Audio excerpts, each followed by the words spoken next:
Off topic, who are those guys?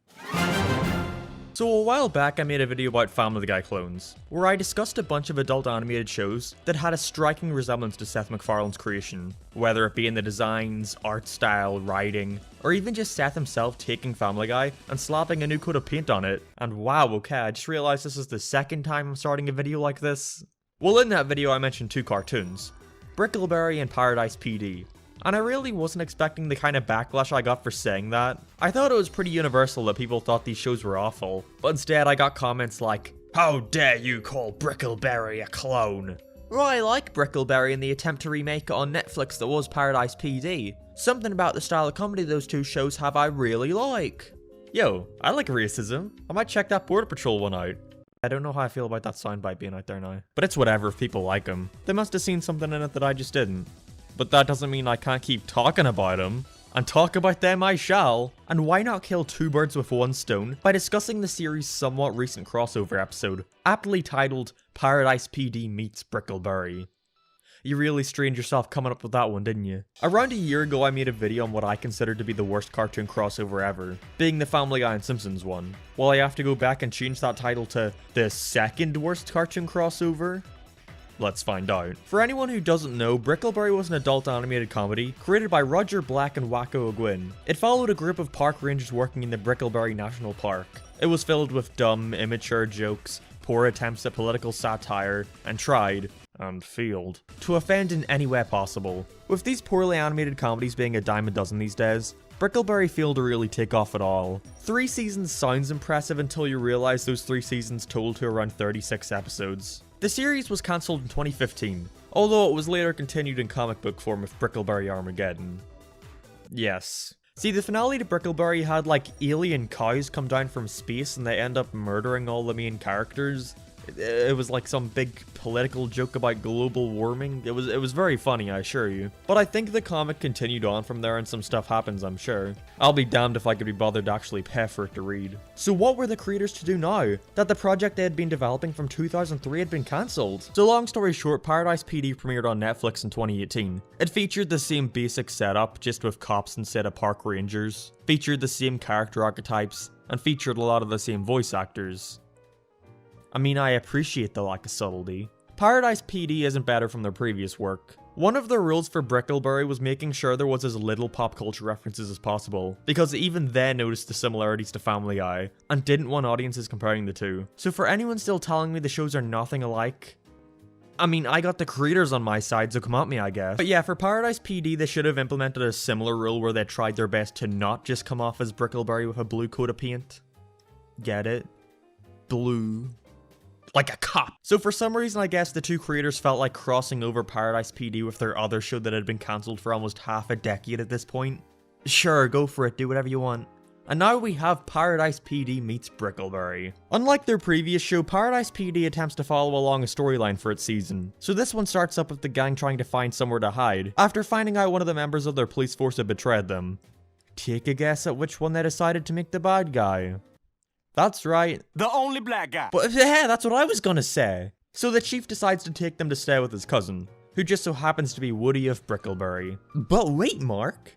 No, come on, I'm not doing this again. Didn't you say Brickleberry ended with the characters dying from alien cows? How does that work if they're suddenly alive again? Yeah, they acknowledge that right here. Yeah, didn't we all die or something? We got killed by alien cows. Because why let The Sopranos hold the record for worst finale? Well, was it worth it? Was that worth this dumb self-aware reference as to how... I miss being canceled. Ding ding ding! That's gotta be a record, folks! We made it 45 seconds in before some butthurt job about the series being cancelled. Because the mean television critics just don't understand the nuance. After a meeting, followed by more hilarious self-aware quips, the two teams get into a fight. That seems like it's trying way too hard to be as epic as the final chicken fight in The Simpsons guy. They even sort of open the same way. What's your problem? We are family. Family, my blonde hairy ass! Nobody touches the chief!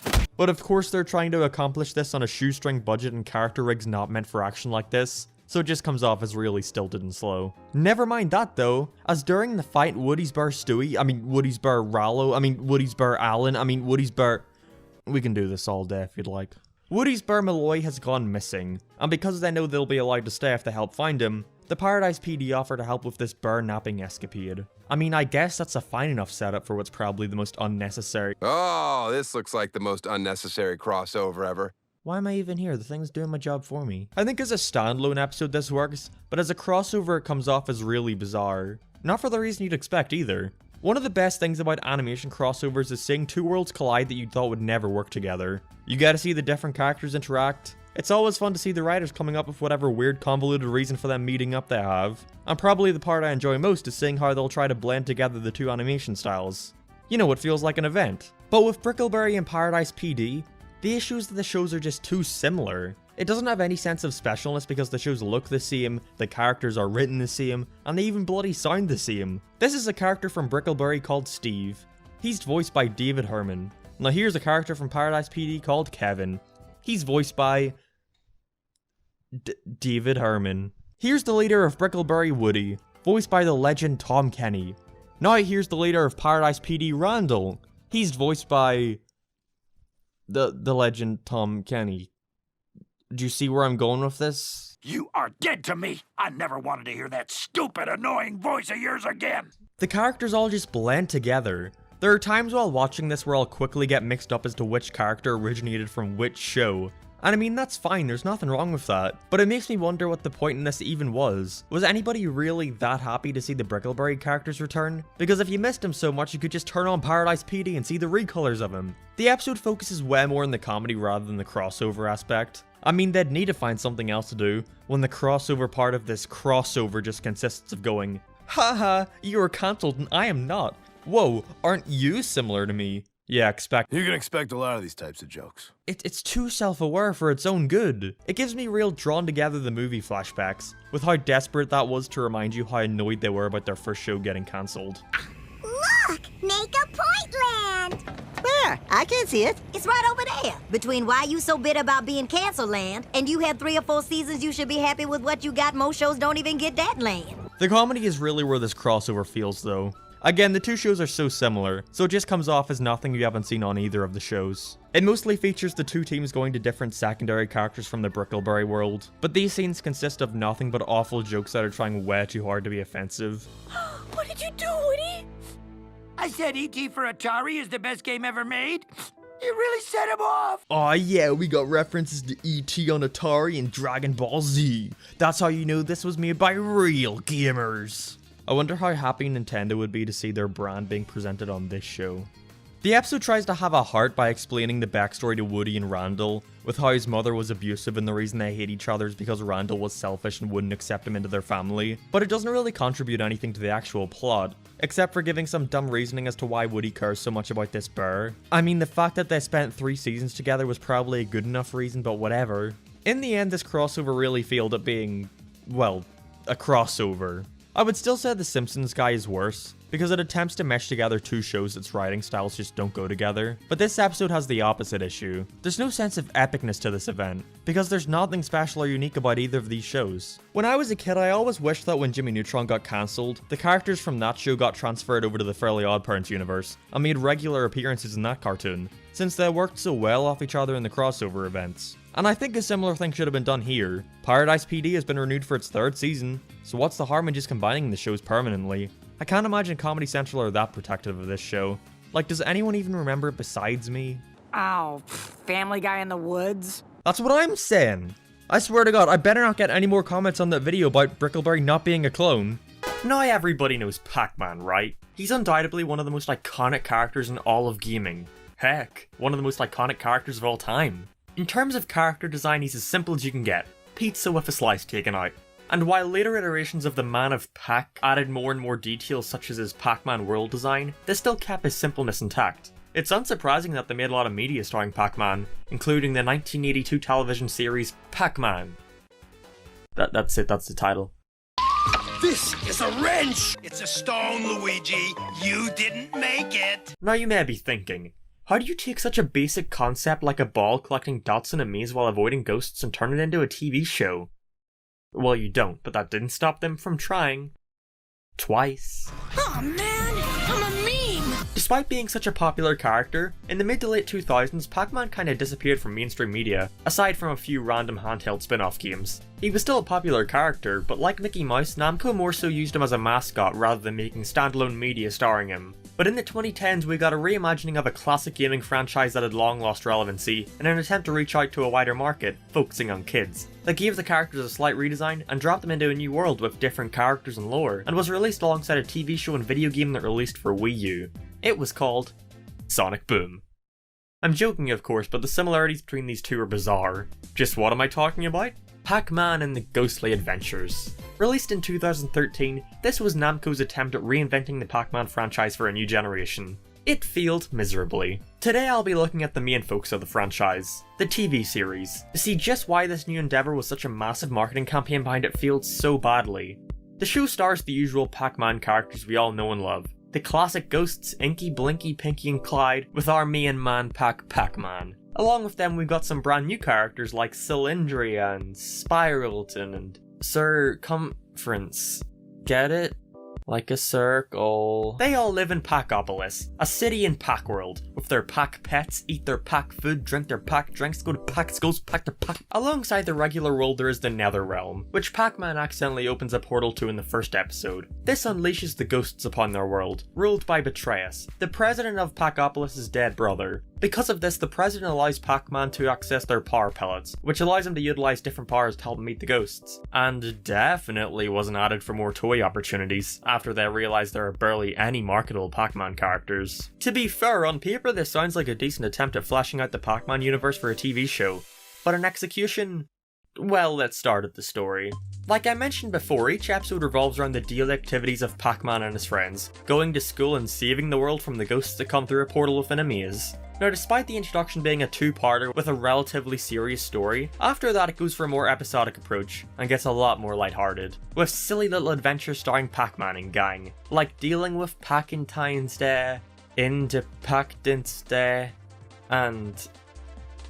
Alright, that's enough of that. I think that was for the better though. Sure, it creates a major tonal shift between episodes, and even within the episodes themselves, but we really don't need a dark, serious Pac-Man. They never really fixed this tone issue as the series went on, and other times we see our hero having to deal with going back in time to witness the Pac-World War that eventually killed his parents. Well, it's fine, I guess. If the stories want to be their own self-contained adventures, then I'm cool with that. A good group of characters should be able to work in any setting and scenario. So how does this cast fare?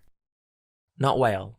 Pac-Man is your generic young hero. He's kind of an idiot but knows when to take things seriously and get into action. I find it weird that they chose to make him a kid, since in all of their media he's portrayed as an adult with a wife and a kid of his own, but they also try to imply that this is actually a descendant of the OG Pac-Man, but they don't really get into it much. He's a fine protagonist, again if a little generic. But my main issue with him is the voice. Next time I'm bringing a GPS and a midnight snack. It sounds like KO, not Pac-Man. Then we've got his brand new friends, Cylindria and Spiralton, or as I like to call them, Dumb and Girl. They've got no chemistry at all. I don't even know why they're friends. They show in the first episode that Pac and Spiral are already good friends, but then Cylindria only becomes friends with them because her ex-boyfriend bullied Pac, I think? It's also implied at times that she likes him, but she's a strong independent woman who don't need no man, so she doesn't tell him. Also, don't ask why she's dressed like an emo chick, she's more of a tomboy if anything. I guess it's hard to betray that with such a simple design base though. There are some other notable Pac residents like the scientist Circumference who provides the gang with weapons and gadgets. Then there's the mayor who calls them when the city is under attack, but there's nothing to say about them, they're just there. The villain Betrayus, despite having a not so subtle name, is one of the best parts of the show honestly. Sure, the trope of powerful villain who turns out to be pathetic and incompetent has been done time and time again, but I think they do a decent job of it here, compared to everyone else at least. And it's so obvious that his voice actor is trying really hard to do an Invader Zim impression, and it works well for his character. Greetings, Pac-Worlders! It's your mortal enemy, Lord Betrayus, coming to you live, so to speak, from the Nether Realm! He's also got his henchman, Butler. It tells you everything you need to know. Finally, we've got the main four ghosts, who have all been redesigned and given their own personalities in order to stand apart from each other. Although instead of being bad guys, after the first episode they become friends with Pac-Man and work as double agents to let him know what's going on in the Nether. It's a cool take on these characters, I suppose. But again, their personalities are so one-note and they never try to go beyond the simple archetypes of leader, cocky, girl, and fat. These characters are definitely not complemented by the way they're animated either. It's not bad, But like most CG shows, they have a really nicely animated first episode, then followed up with an immediate decline with blander lighting and rendering. The city they live in looks alright, but the weird futuristic white and blue aesthetic gets a bit boring after a while. They go to a food court in an episode and I remember thinking, oh my god, that's right, color is a thing. It looked like it would have been fun to be a prop designer in this show. It's quite impressive how many Pac-themed items they were able to throw in, especially the food. Beyond the locations and props, the character animation is pretty good at times. The facial expressions are almost non-existent, but the way they move and interact with the world is pretty good. For the most part. I'm gonna give the animators the benefit of the doubt. These characters don't look like they'd be easy to animate into real world situations like, "Sir, how do we make them sit down in the ride? Their bodies make it impossible." Just let them stand, it'll be fine. It probably didn't help that almost every non-ghost character suffers from this. They all look basically the same, like the designer just pulled up some base off DeviantArt. Fans were outraged initially at the redesign for Pac-Man, and it's still pretty heated to this day. Pac-Man The Ghostly Adventures 2. Just what the frick, Namco? Because Pac-Man used to be something before all of this. From what I understand, Namco put out a poll showing a bunch of different designs, and this is the one that won? Look at these, they all look infinitely better and way more stylized than what we ended up with. Pac-Man's got himself some snazzy new eyeballs, and shoes that look like they'd be a better fit in a Sonic character. It comes off as adding unnecessary details for the sake of looking different. Like the eyes I get. It's kinda hard to understand the emotion and connect with these black holes on his face, but the overly detailed gloves and shoes just look dumb on him. And the rest of the designs don't do a good job at portraying their personalities. Probably because they've barely got personalities, which shouldn't be an issue. To compare it to Sonic Boom again, all the characters in that are simple one-note stereotypes, but I don't care because the show manages to be consistently entertaining and funny. But I just can't say that about this show. Each episode drags on for a painfully long time where they desperately try to pad it out for 22 minutes. These could have easily worked as 11-minute stories and probably would have been better because of it. But then they have episodes that feel like they should go on for even longer and we get multiple parters that don't feel like they have any business being so long. So here we've got a bland story in a bland world inhabited by a bland set of characters. Can't say I'm surprised that this show failed to take off. The one somewhat redeemable factor of the show is the amount of references to the original Pac-Man that they managed to shove in, like scattering pixel art of the characters around the world, the maze that leads to the Netherrealm being a recreation of the maze from the game, and the little jingle that plays at the start of the intro. The Pac is back, goes chomping at his feet, Pac's our hero, Pac just can't be beat, yeah! Now that I listen to it, I'm kinda sad that they've now tainted the catchy song by putting it in with this horrendous intro theme. The show lasted 3 seasons and quickly faded from public consciousness, and it seems that Namco have now reverted back to using the original Pac-Man world design. And I'm not gonna support this game at all. I'm not gonna support Namco at all because they're poo merchants now, and all they care about is the green stuff. All they care about is the money. Oh, the money. Which is honestly for the best. I appreciate the effort in trying to reinvent the franchise for a new generation, but this isn't the way to do it. Now, the 2010s were ripe for reboots and reimaginings of old, somewhat irrelevant properties. Some were successful, but most weren't. Let's name some successful ones. There's... I mean, 21 Jump Street was pretty good. There's bound to be more. But while this does apply to plenty of TV shows and movies, there are also a ton of video game series that got their time to shine once more. We had the Crash remakes years after the franchise was presumed dead after a crappy reboot. Then came Spyro, who was also presumed dead after a crappy reboot. And suddenly every gaming franchise from the 90s and 2000s was like, oh jeez man, is it safe to come back now? And in the 2010s we got a reimagining of a classic gaming franchise that had long lost relevancy, in an attempt to reach out to a wider market, focusing on kids, that gave the characters a slight redesign and dropped them into a new world with different characters and lore, and was released alongside a TV show. It was called Sonic Boom. Oh no, sorry, I mean it was called Pac-Man and the Ghostly Adventure. Oh no, sorry, my bad. It was called... whatever, I can't think of any more. You know it's Mega Man Fully Charged. Someone liked Mega Man. Mega Man.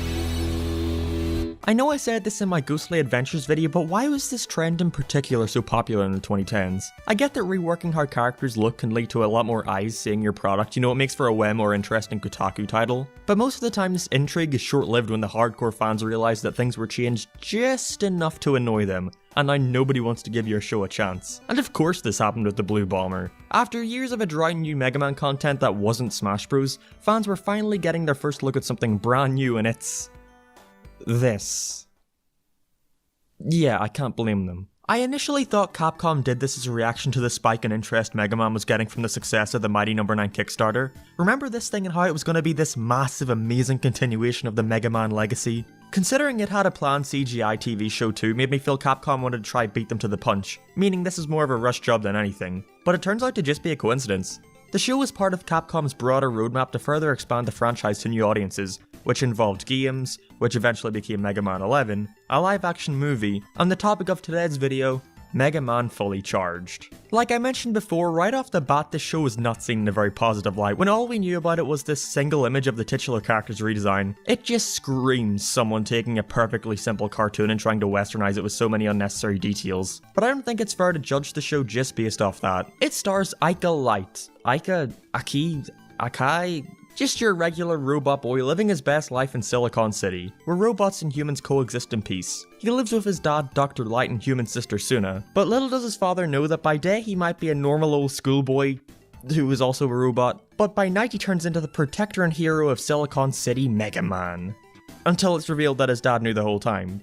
Spoilers, I guess. He's able to transform into Mega Man through the use of his friend Mega Mini, who jumps into his helmet and pilots it to help Aki with whatever problem he finds himself in. Yeah, this is a dumb idea. I think they wanted to try have a small, cute, marketable character that they could make into figures and plushes, but this really wasn't the way to go about it. Since he's stuck in Aki's head most of the time, he can't really interact with the outside world or talk to other characters. So most of the time he's on screen, it's either to give exposition or to just act like a reaction channel and give light comments on whatever is going on. Dr. Light acts basically the same to his original counterpart.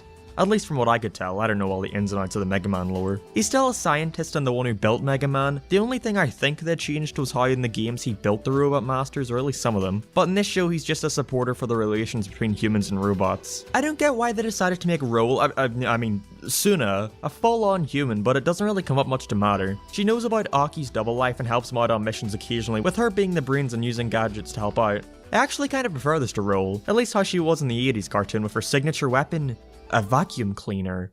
Stay classy, 80s. The show just kind of picks and chooses what parts of the source material it wants to use. I think the worst offender of this is the original antagonist of the series, Dr. Wily. In the main canon, he's a crazy old scientist who was once friends with Dr. Light, and took control of the Robot Masters to try to feed him, which eventually led to Rock wanting to be turned into Mega Man. But in this series, the main antagonist is a guy called Sergeant Breaker Knight, who aims to destroy human and robot relations by making some robots go rogue and attack the humans, because during a Great War he lost his arm to a robot. Great reasoning. I actually don't mind this shift in antagonists, although there's really nothing stopping him from just being Dr. Wily, but I think it's able to give each of the Robot Masters more independence. They don't always have to be controlled by another source, you know? Like, for example, Woodman is introduced as a bad guy, but at the end of the episode he realizes the error of his ways and goes back to being good. It makes for more interesting characters, not just enemy fodder. But what happened to Dr. Wily? Well, he's still here.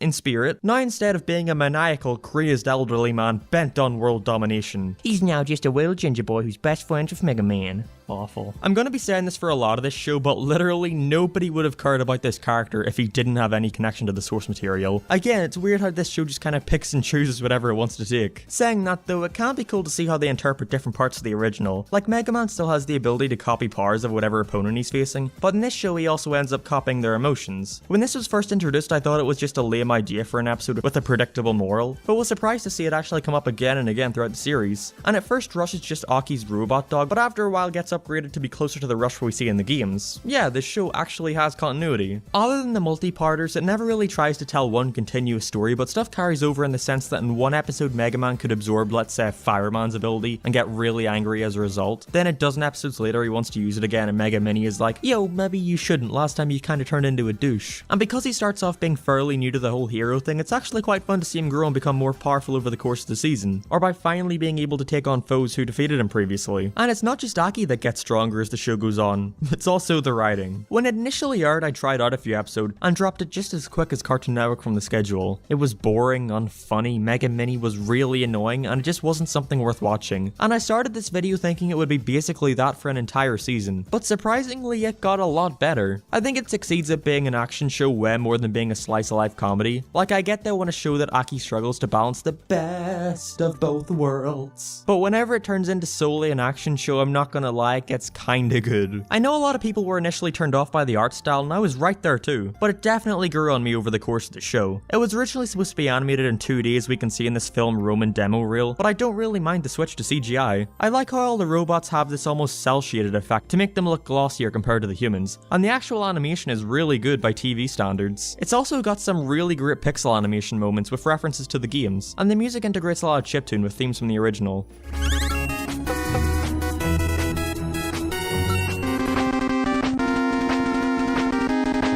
The only issue is the characters can't emote for their life. Honestly, my biggest issue isn't even an animation thing, it's more the art style. I can get behind a lot of these redesigns. I think Dr. Lights is fine, Mega Man's grew on me after a while, but most of the Robot Masters look horrible now, especially Cutman and Woodman. It's just... no. Their voices are also kind of a mixed bag, but that sort of applies to everyone in the show. Excuse me, sir, but the buffet is closed. I'm pretty sure it's all I can eat, and for me, that's tons. And remember how in my Pac-Man and the Ghostly Adventures video I complained about how boring and blocky the world I lived in looked? Well, somehow this manages to look even worse. I get it's like an advanced society, but there are more colours than just blue and grey out there. They're protecting something far more important. Unity. Look at what we built because of it. The season finale really does a good job at tying all these good aspects of the show together. It really did get better over time. We get to see Mega Man and his family take on all the Robot Masters at once in a pretty cool action scene. And it ends with a major reveal that I'm not going to spoil since I feel people should go watch it for themselves. Who am I kidding? Nobody's going to watch this. It ends with the big reveal that Sergeant Breaker Knight's sidekick was actually Aki's missing brother the whole time. Naman again? Basically the Proto-Man in the show. I can't wait to see how this develops in the next season. Oh yeah. Sadly, the show never managed to find its footing with low ratings and negative reviews, and was quickly cancelled almost as soon as it started, despite a second season being planned and apparently a fair way through the concepting stages. It wasn't solely due to ratings, there was also some disagreements between the studio and the people financing the show, but the ratings surely didn't help. And it's a shame because I think behind the bizarre take on this pre-existing IP, there's a fairly decent show here that I think more people would have been a lot more open to if it weren't connected with the Mega Man brand. That is, if they could even stay awake to watch it. Cartoon Network sure seems to like it when their brand new shows fail, or else they wouldn't keep airing them in the middle of the morning. Apparently it was meant to originally air on Disney XD, but then they backed out due to their universal backlash of the teaser image, which I can understand on their part somewhat, but why change the design at all if it did nothing but hinder its reputation? Overall, while not the best thing in the world, I think Mega Man Fully Charged is an alright show that you should go and watch for yourself. It's definitely the best Mega Man show. Oh, dearie, is it bad? Should I call 911? Who possibly looked at this and thought, sure, let's give money towards that. It'd make a great series. And what kind of ditch did they end up in? The Problem Solvers is a Cartoon Network series that came out in 2011. It was a show about a group of detectives, Alpha, Roba, and Horace, solving problems in their hometown of Farborough. I would double check how to pronounce it, but that would require watching the show again. The series ran for one season, with the second being fully produced and dumped on Netflix 2 years after its cancellation. When it came out and when reminiscing, most saw the show as an unfunny, uninteresting, headache-inducing piece of drivel that had no business being created. Now, up until this video, I'd never actually seen the series. I feel like most people into this sort of stuff went through phases of enjoying cartoons as kids, then growing up and transitioning into their phase of, cartoons are for kids, man, you shouldn't understand. I've got more important stuff to watch, like 13 Reasons Why and High School Musical. What are kids into? Then after that, go right back into liking cartoons again. Yeah, so this show came out while I was in that phase. It's what I enjoy about doing these videos. It's a good way to look back at the stuff I missed out on for a few years. So I want to go back to the Problem Solvers to see if it's as bad as everyone made it out to be, or...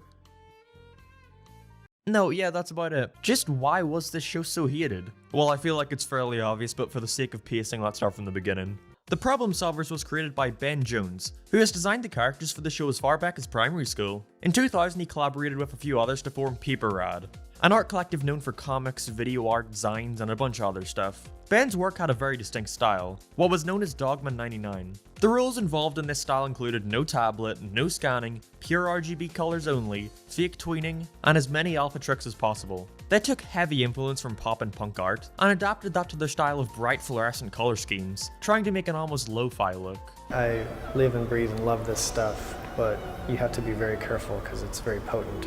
He was also a big fan of MIDI audio. You know, weird pixelated and compressed recordings and sound effects. The more I talk about this, the more the gears sort of turn in your head as to how we wind up with this. But anyway, in 2001, Ben started releasing Flash animations online, some of which featured characters that would end up in the Problem Solvers. And in 2006, Paper Rad released a DVD called Trash Talking, with one of the segments revolving around Alpha, Horace, and Roba, albeit with a slightly different look. Like, for some reason, this guy is bald.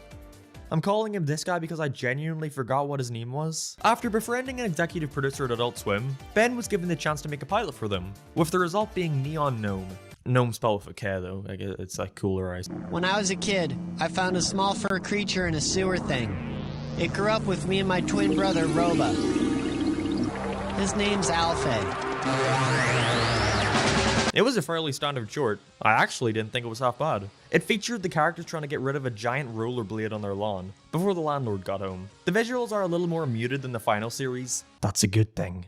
And while mostly everything stayed the same from this pilot to the final series, the writing style was a lot looser. I can't confirm this, but it feels like a lot of improv was incorporated into this pilot. And like, while it's not good improv per se, I always feel like it has a certain charm to it, you know? Is Thaz back from her vacation yet? I don't know. You think she'll evict us if she sees this? Probably. Probably. It's what landlords usually do to us. Yeah, it's got an almost improvisational tone. So after the pilot was finished and uploaded onto Adult Swim's website, the series was referred over to Cartoon Network, with executives feeling his creativity and style would fit better there. Which I guess is code word for, there is not enough swearing and cool blood in this show for adults. So now it was a kid show. Damn, you'd think with all that development and time spent on this, he'd have a pretty good concept on his hands. It lasted 18 episodes. Almost every episode of The Problem Solvers follows the exact same format. Also, before you ask, we will get into the visuals. I get it's the most apparent thing, let's just get the show out of the way first. We begin the episode with the characters being presented with a problem. They solve the problem. The real problem then arises, where they have to seek the help from this snooty tux-wearing dog. Guess what his name is? Tux Dog.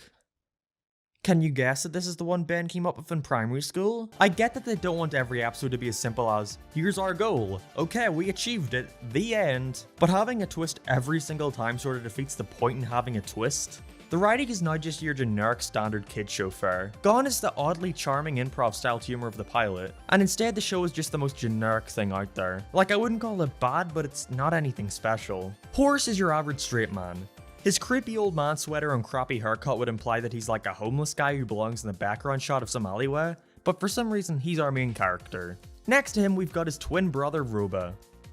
Yeah, I don't think you really get how twins work. Like they need to like look similar and oh yeah, one of them can't be some dumb freaking robot. Roba is supposed to be like the nerdy one, I guess. He's sort of prudish and I'm trying real hard to remember what his personality was. I swear I watched this entire show like 20 minutes ago. And finally Alpha, this Domo looking guy. He's the most interesting of the three. I mean, he better be. One of Ben's only conditions for this show was that Alpha had to be in it. So what did we just need to see about him? He's like the slob of the group. He's dumb and eats a lot but ends up saving the day in the end. Isn't that funny? It's like, it's cause it's not what you'd expect.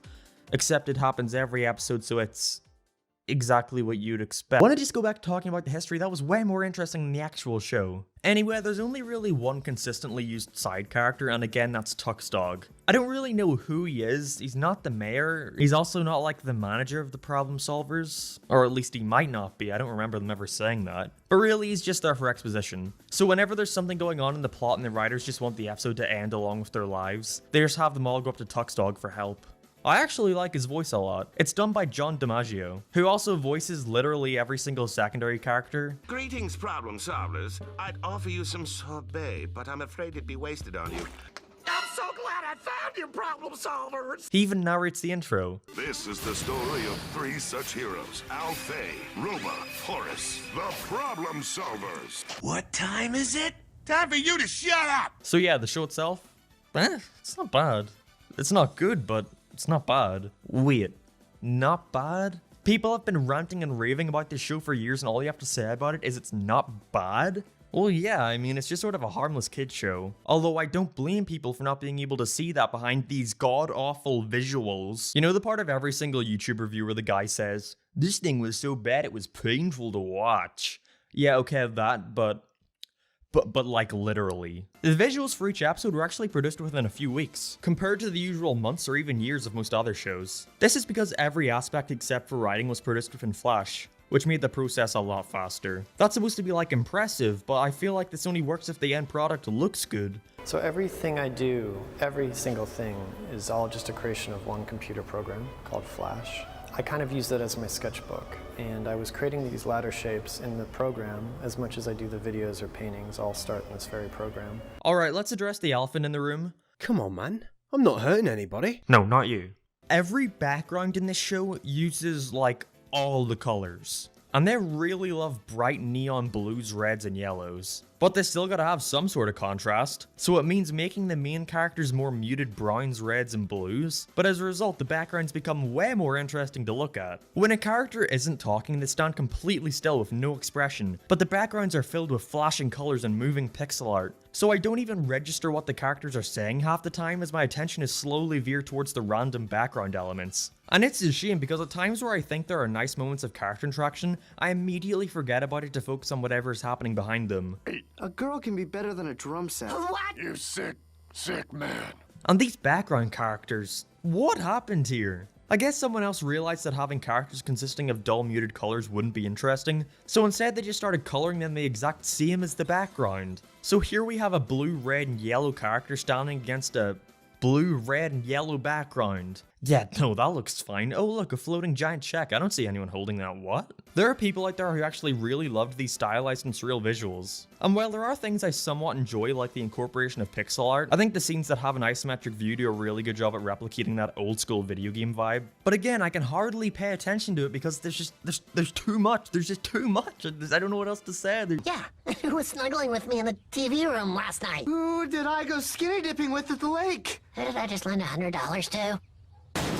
I hate that I have to complain about this so much since it's clear Ben put a ton of work into making this world as stylized and varied as possible, but it just doesn't look good. I'm so genuinely shocked no executive stepped in and was like, yeah, we actually don't want to give our young audience seizures or impair their vision. Despite the show flopping in pretty much every aspect, Cartoon Network for some reason greenlit a second season. That's something I see these networks do a lot. Present a new show and hype it up, then when it starts to air, renew it for a second season to make it look like you're super confident in it doing well. It's safe to say Cartoon Network have been called out in their bluff a good few times now. So yeah, Problem Solverz was renewed for a second season, but they decided not to air it. Then I guess when the show was licensed out to Netflix, they decided they'd dump out the unaired episodes there.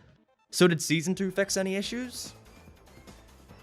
They actually took the characters out of their home a lot in this season, to put them in more toned down environments. I guess someone told them to step in and just stop with the colors. But this season actually focuses a lot more on the characters doing other stuff besides problem solving, so the plots can become more unique and not fall under the same structure each time. Unfortunately though, I think this season's way worse. With no stimulus overloading backgrounds, it means your focus is solely on the dialogue, and yeah, it's boring. There are people who say when you look past the visuals, the show isn't that bad. And yeah, you're right, it's not that bad.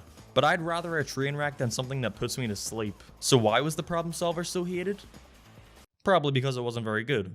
It's a shame because Ben Jones clearly had love for these characters. Locations are jam-packed with references to Paper Rad's previous work, and he's been developing his creation for decades. But maybe his style just wasn't meant for a kid's cartoon. The Prince represents every single thing wrong with adult animation. Just jumping right into this one. The Prince is an adult animated sitcom created by Gary Janetti for HBO Max that stars a caricature of the royal family going about their business doing royal family things. It's very bad. That looks deep. Get the medic! I'm on break, bruh. You know, I think this playdate is a big success. I initially wasn't even going to bother checking the show out. I knew I wasn't going to enjoy it, so what's the point? You basically get all you need to know from just watching the trailer. This might be the smallest palace I've ever been in. Well, it's an apartment. Yes, an apartment palace, I know that. But I decided to go ahead and watch through the entire series anyway. Why is that? I was bored. And honestly, I'm glad I went and sat through all of it, because The Prince is genuinely one of the worst cartoons I've ever had the displeasure of sitting through. At least with a show like Hoops, it manages to have the plus of having a story, has characters who I get to know. Shouldn't be a plus, but after sitting through this abomination, I gotta hand it to Hoops. Clearly someone on that team tried a little bit. Rather than just sitting here and shitting on this show endlessly, however, I think I'm also going to use this opportunity to discuss the broader topic of adult animation as a whole, and just what's currently wrong with it. Don't worry though, I will still shit on the prince, because like I said at the beginning, it represents everything wrong with adult animation. Plus, I sat through the whole fucking thing and made a whole list of pages to bitch about. You bet your bottom dollar I'm gonna complain. So, the prince. Where do I begin? It's hard to describe what the plot of this show is, because there's genuinely none to speak of. I have never seen a show in my life that's quite as lazy as this in terms of its story structure. A majority of the episodes don't even have a plot. You might think that's okay for it to not have a story, considering it's simply meant to be a parody of the royal family, but there is no parody here. There's no real commentary on anything. The whole setup is, what if the royal family were mean? And you're just watching that basic concept play out on screen. It rhymed. Let me use an example. So the prince tries to have ongoing storylines throughout each of the episodes, little character arcs that slowly develop and eventually pay off. You can't see it, but I'm doing air quotes. But in a show of like 10 main characters, none of them get the time to actually properly develop. You'd be lucky if a character even gets 15 seconds dedicated to them in an episode. Like this kid, for example. He's front and center on the poster, and I shit you not, he has maybe 40 seconds of total screen time in the entire series. I don't even know whose kid he is, he just occasionally pops up. And because we're constantly shifting gears from character to character, it means that each singular episode never manages to get off the ground and tell its own story. To me, the best type of story-driven cartoons is one where, while yes, characters do change and develop over time, each episode still manages to have its own story in some way. But it's like with The Prince, they had no idea which approach they wanted to take, because each episode does have its own unique setup, but that's all it remains as, a setup. There's an episode where the family go on a vacation. The episode's called Vacation, but in the UK we call those a holiday. Checkmate, Americans. But then they all just sit around talking about the same shit they do in every other fucking episode. The characters going on holiday doesn't constitute as a plot in and of itself. You actually need to do something with that. Even when they do attempt this, they fall flat in their face. They're trying desperately to cover everything they can in an episode, so it comes off like there were no actual scripts and we're just seeing the plot overview. Maybe you don't have every single character appear in every single episode. That saves some time. These two characters get brand new jobs, and they need to keep those because they're struggling for money. What happens in the next scene? They've lost the jobs off screen. How was your first day? I was fired. Why? Because we need to get past that plot point and move on to the next. But what's the point in even bringing it up in the first place if you aren't going to attempt to do anything funny with it? Maybe have a scene where they're working that job and failing at it? No, just cut to them being fired, cool. What about the episode where Prince George enters the science fair? What funny stuff could happen in that scenario? He tells the butler to do it for him, then he wins. Then the episode ends. Hooray! Like, I'm not fucking joking. Look, this is literally the ending to the episode. This is it? That's a fucking particle accelerator. What is the joke? They completely fall flat in their face because the show never takes a fucking break. Characters are constantly talking just to get on to the next scene. But when the next scene is also desperately trying to get a move on, you just start to phase out and stop paying attention to a single thing that's going on. They do this dumbass thing with Prince George's sister, where for like the first 8 episodes she gets one 5-second scene, each where she's talking on the phone and George says, "Oi oi, who are you talking to?" Nobody. Okay, is this supposed to intrigue me? You're doing the same thing each and every time, just get on with it. I never got an actual introduction to this character, so why am I to care about what's going on with her? I don't give a shit if she betrays Prince George. I don't even know who Prince George is. It's genuinely embarrassing to see them attempt to tell a proper story. There's a 3-parter called School Musical, and it is one of the worst attempts at having a story I have ever seen. You'd think in a show where each episode leads into the next, you'd want to make sure that if you're labeling something specifically as a 3-parter, then you'd have it be more of a standalone story. But no! Within the 3-parter, they continue plot points that were started outside of the 3-parter. Why the fuck did you go out of your way to label it as such? All it does is point out your shitty story structure. It's all building up to this epic school musical. You'd think this is leading to Prince George's demise, where he's going to realize that he isn't hot shit and bombs on stage. Oh boy, can't wait to see this train wreck.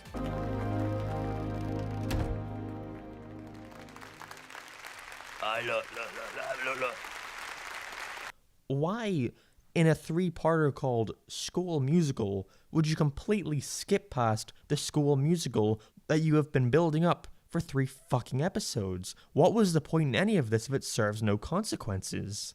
This video may seem like I'm being all over the place, because that's the exact feeling I got while watching the show. There is seriously no proper way of me getting across just how awful the pacing is, so why don't I instead talk about how awful the characters are? Each character in the show has exactly one joke that they tell over, and over, and over again. Prince George is Stewie. He is literally Stewie down to the voice and everything. I made a video a couple years back where I asked a guy on Twitter to do a Stewie impression for me, and what do you know, it sounds exactly like Prince George. You're my friend now. I guess you're not so bad.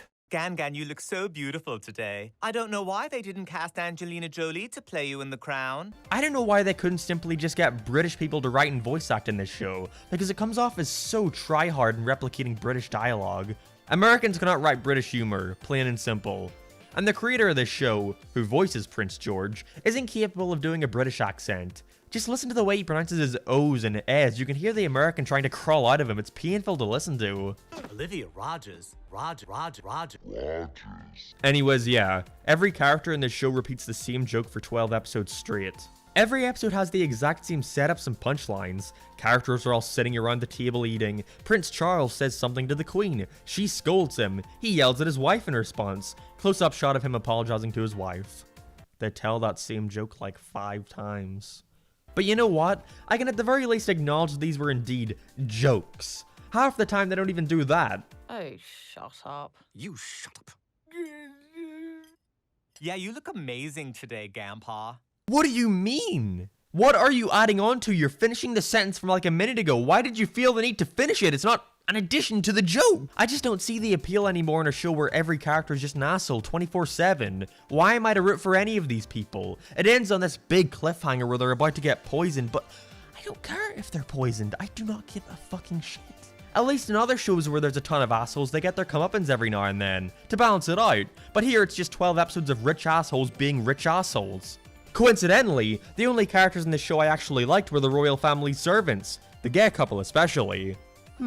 I wonder if it's because we're actually told a little bit of their backstory. We learn about their once in life and see how miserable their job is.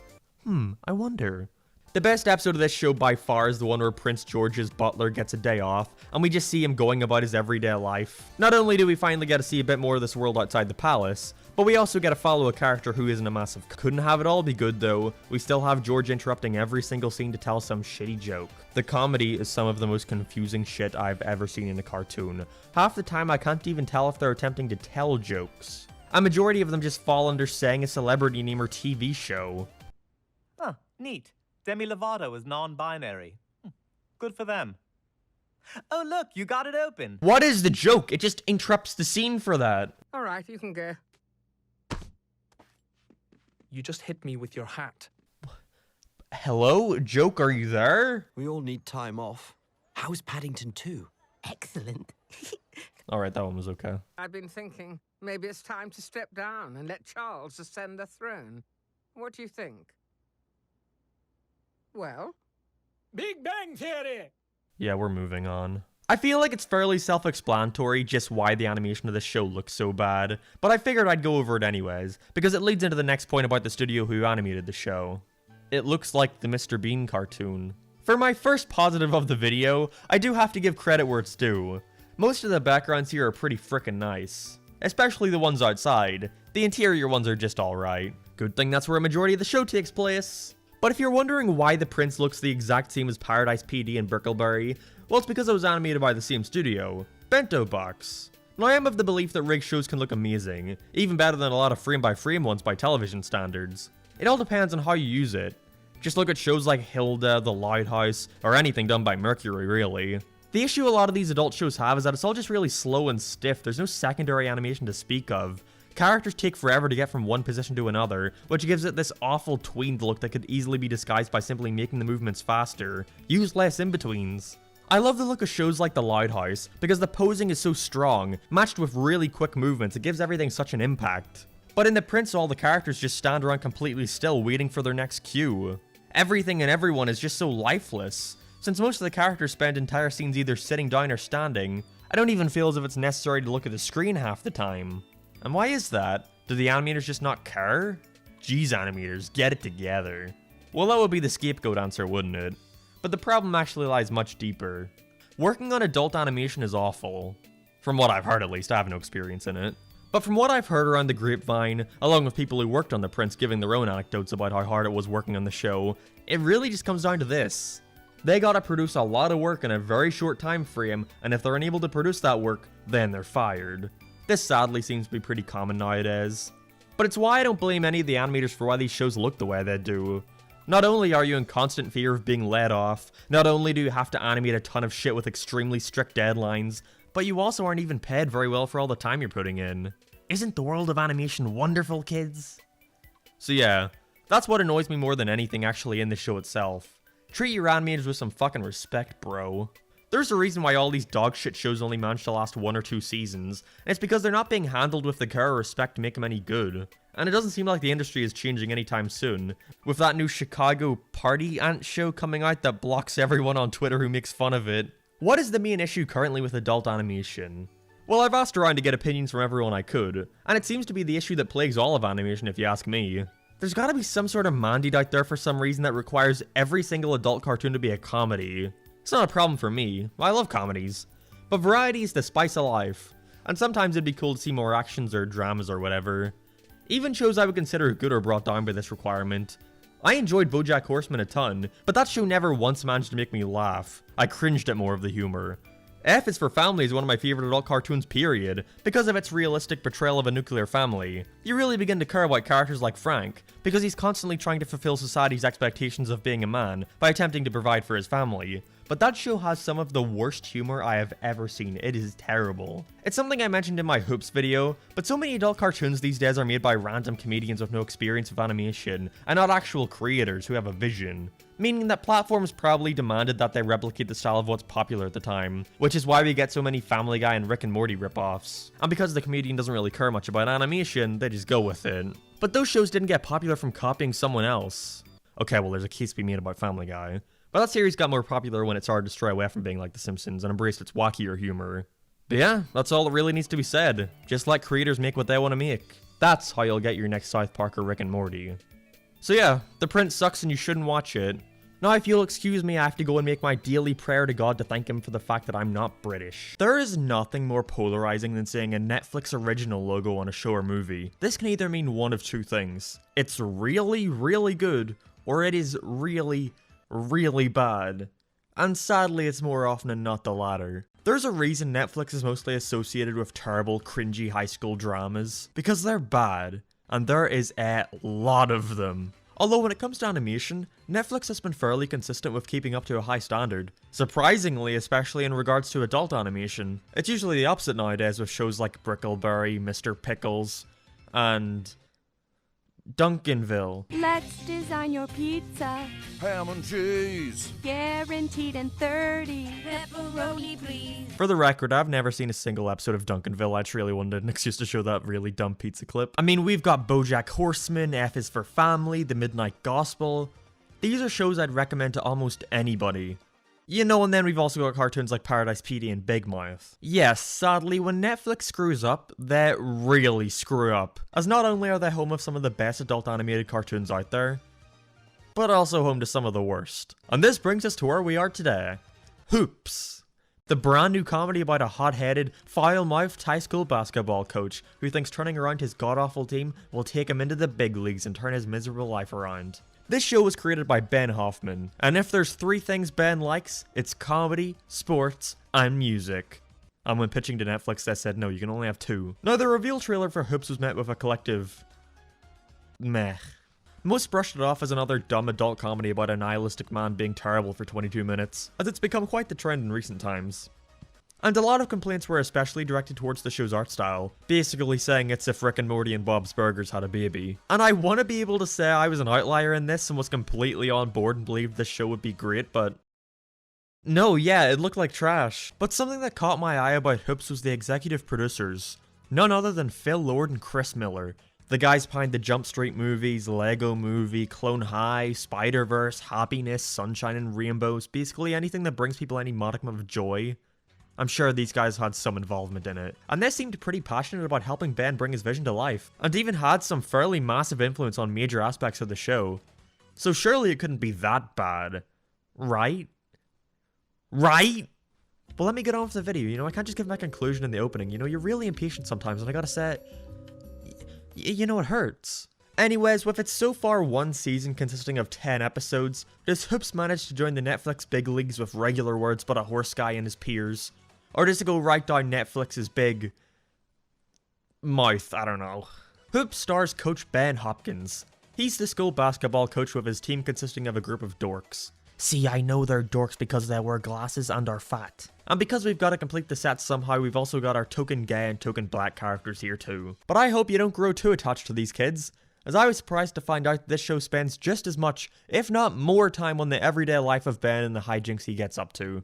The majority of these issues revolve around his wife Shannon, who has divorced him in every way except legally, as he refuses to sign the papers. But she's left him anyway and is now going out with the basketball assistant Ron. But he's a good guy, so Ben is cool with it. So for the most part, the show takes a more episodic approach to its storytelling, which is fine by me. It's hard to go back to a cartoon like BoJack Horseman and watch an episode here and there, bar a few of course, because it's so heavily reliant on continuity and the idea that the viewer is watching each episode in order. That's not a problem, again, I think BoJack Horseman is amazing. But sometimes you just want to throw in a random episode and get ready for some laughs. And oh boy was I ready. But they never came. One of the most important aspects of creating a good comedy is having likable characters. If you like the characters you're watching on screen, you're more likely to loosen up and just go with the flow and laugh along with whatever insanity ensues. But if the opposite happens and your show is full of annoying assholes who constantly whine and scream about their problems while at the same time trying to tell funny jokes, then that doesn't make the viewer laugh, it just really, really annoys them. Guess what category Hoops falls under? Ben is one of the most unlikable characters I've seen in one of these adult animated comedies. I feel like I said that every time a new one of these comes up, but this time I really mean it. Most of the time I end up hating these dumb, exasperating adult men characters because of the stuff they do to the other people and how they affect the world around them. And while yes, Ben has his fair share of those moments, my biggest issue with him is honestly as simple as his voice. I'm gonna play a couple clips of Hoops for you right now and I want you to tell me if you notice anything. Opal, there's only one way this school has a chance at winning. And then the next thing you know, I'm coaching the Chicago Bulls, and I got an infinity pool. This whole pricing system is a goddamn mess. Maddie, you're part of the team now, and we take care of each other here. This man says every single line with the exact same tone and inflection. And when you've already got a really hard to listen to voice, it makes it near impossible to bear a full episode of him complaining about whatever marital issue he's having that week. And it's not the voice actor's fault. This is the same guy who played Peter Parker in Spider-Verse. This is 100% down to poor direction. Again, this is the very first glimpse we get at how this character acts. Ah, you inbred pile of donkey shit! What did you say? You four-eyed f***. Now imagine that for 22 minutes, then times it by 10 episodes. If you ever describe yourself as nihilistic, then do me a favor and jump off a... Do me a favor and reconsider how you come off to the people around you, please. And that's not to say you can't have these sort of characters. I know a lot of people see liking this show as some kind of negative thing now, but I still think Rick and Morty did a very good job at having a nihilistic character who thinks he's too good for the world, while still making the audience care for him.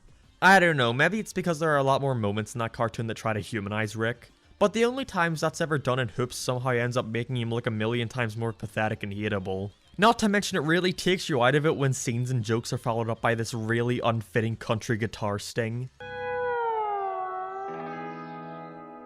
Okay guys, how about this? From now on, every time I tell a joke in this video, I'm gonna play a sting. Get ready for that, that's how you'll know to laugh. And if I don't see you laughing, why I oughta. But he just whines and whines the entire show, so when they want to have these more lighthearted comedic moments that attempt to make him seem more relatable, it just makes you really want to punch him in the face. His sad little Rick and Morty looking face. Free greens! There's another green, I'm gonna lose it. In a funny way.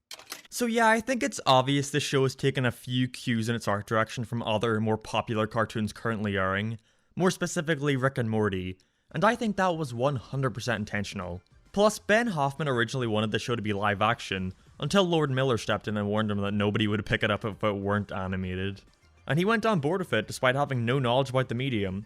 So it's not like he had any kind of style he wanted to go for. I assume Netflix just said, Rick and Morty is popular, make it like that. Sadly, that's a pretty common thing now. Executives will latch onto whatever the new big thing is and try their best to capitalize on it, and catch lightning in a bottle twice, not realizing that the reason people like these shows is because of the writing, not the art style. It goes in cycles. We've had the South Park ripoffs for a bit, the Simpsons ripoffs. The Family Guy ones have been around from the beginning of time, and now since Rick and Morty blew up in popularity, it's their time to receive imitators. It probably doesn't help Hoops that it was announced around the same time as that new Star Trek cartoon that also takes heavy influence from Rick and Morty. And it's a shame because now these cartoons will be given a chance to stand on their own, because the people behind it decided to ride off the coattails of another popular thing, when it's quite likely that the creator never wanted to go with this art style in the first place. That is not the case with Hoops though. I don't think this guy cared at all about how it looked. And again, when I say ripoff, I mean solely in regards to its art style and character design. I actually think stuff like the backgrounds are pretty well done, but it's all brought down by these boring designs. And also because in terms of writing, this show could not be further from Rick and Morty. Each joke in the show relies on the same 3 or 4 punchlines. The only time I was even mildly interested in this show was with the finale to season 1, which sets up Coach and one of his team members being transferred to a new school and leaving his old life. I was honestly so disinterested in the world they set up and cursed so little about the characters that I was happy to see that they're looking to leave him behind and hopefully take the show in a new direction. And as apparently the first season had viewers in stitches, yeah, I'm sure clickbait article. I'm sure another season will be around the corner soon. So one can only hope that they improve a lot of these issues as the show progresses. Maybe introduce more likable characters, create a more interesting conflict now that his wife isn't there, and explore our main character further, to make him more than a nihilistic douchebag. If they do all this, I really think Hoops could be a pretty decent show. See, that's a joke because I know they're gonna do none of those things. Finally! I'm done talking about crappy adult comedies. That'll give me some time to work on other stuff, like that big Family Guy video. Well, you know, at least until Chicago Party Ant comes out. Wait, what do you mean it's already out? How's that possible? No, it's not fair. I've got to work on the Family Guy video. There was time now. That's not fair. They're here. And Mac, Chicago Party Ant came out, so you know, where's the video? You'll get your stinking video. Chicago Party Ant is a brand new adult animated comedy that released on Netflix the other day. It caused quite the stir online, not because of anything the show itself did, but because of its advertising. See, it was being bragged about by news sites how this is a series based off a Twitter account created by created by Mike Wazowski. Jod Barron, god damn it. Created by some people, okay? There was a kitty, that name's easy to say. At first when I read this headline, I thought it was pretty neat. Like, hey, that's gotta be encouraging for people. Just put your stuff online and maybe someday the right person will see it. And who knows, maybe you'll be the next Seth MacFarlane. But upon further digging, people found out the creator already had a job working at Netflix, so, you know, he's already got his foot in the door. And upon further digging, people also found out that the Twitter account was made when the concept was already decided to be turned into a series, meaning they pulled this whole stunt just for the sake of a nifty headline. There's not much definitive proof towards that last one being 100% true, but honestly, I believe it completely. I can imagine they were working on the show and Netflix thought of this cute little angle to pull, to give people the impression that anyone can make it. I doubt we'll ever find out if that were truly the case, but it doesn't matter anyways. If the show is good, then the show is good, fake marketing stunt or not. The show is not good. And it really sucks, because unlike a show such as The Prince, I can actually see hints of quality in this one. Like it's just mostly a train wreck. So while we go over it today, I'll be sure to point out where the series manages to get me invested. But be warned, that is very rare. So just what was so important about this show that they had to create all this hype about? Chicago Party Ant stars Diane. She's recently just gotten separated from her boyfriend, and is living alone in an apartment owned by her sister, that she's about to be kicked out of. The first episode is nothing but her narrating every single thing going on. She never shuts the fuck up. This is until her sister's son decides that he's going to take a gap year from college in order to find himself, and so it's settled that he's going to stay with his wacky Chicago Party Ant. Honestly, the best thing about this show is their relationship together. It's not a joke. The talk they have outside is the only good part of the entire first episode. For the most part, their dynamic is pretty natural, and you can tell she cares about him. It did a good job at showing that she wasn't this heartless woman who only wants to party. She genuinely cares about her family, but just doesn't show it a lot. I like that idea.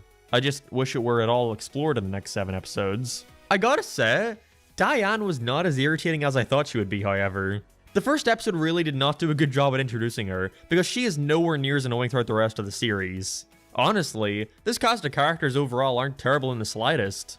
They're not good, but there was none of them I find unbearable, such as in The Prince, where I find everyone fucking annoying. I liked the nephew character a lot. I don't remember his name and don't care enough to look it up. And Diane's son was also pretty likable. Under some talented writers, this show could have been pretty good. The main thing that the series feels to do is be entertaining for anyone outside of Chicago. I don't live anywhere near there, so 99% of the references are lost on me. And since she already lives there, she doesn't need to introduce it to anybody. They just lazily have her narrate the beginning to establish where they are, and there's really no other word for it. Lazy. How about she just has her nephew not live there already, so when he moves in, she can introduce him to all this stuff, therefore, introducing the viewer. They begin episode 2 by having her laying drunk and asleep on the couch, with her narrating about how drunk she is. Like, I've heard of show don't tell, but this series shows and tells, which is just awkward. Like, no shit she's drunk, I have eyes. None of these stories, apart from one, ever really do much to captivate me in their world. I watched this entire show yesterday and I literally cannot tell you an episode's plot. They've all just blended together in my mind, because none of them stand apart from one another. Again, apart from one. There is one single good episode in the series, and it's episode 5, the Halloween special. In this one, Chicago party aunt wants to just get fucked up and have a good time partying, and so doesn't want her snooty boss to come with her, while her nephew wants to let loose and kiss a guy. Also, might I add that this show actually has some of the best gay representation I've seen in an animated series. But anyways, Chicago party aunt picks up her boss's phone after his mother called and lets her know that he was at a gay bar, with this creating conflict because he hadn't come out to her yet. And she genuinely feels bad about this and tries to make it up to him. This is the one episode of the show that convinced me that it wasn't beyond saving. It could have been good, because the ending to it is really sweet, with him forgiving her because he knows that she didn't have bad intentions. I think this resolution comes a little too quickly, like these moments are only a minute apart from each other, but still, it feels like this series could have tackled more realistic issues like this, with its more grounded setting, but it just chooses not to and focuses on being your standard adult comedy. I never once laughed at a joke in this show, but I also never cringed at any of the humor, and surprisingly, I think that may be worse.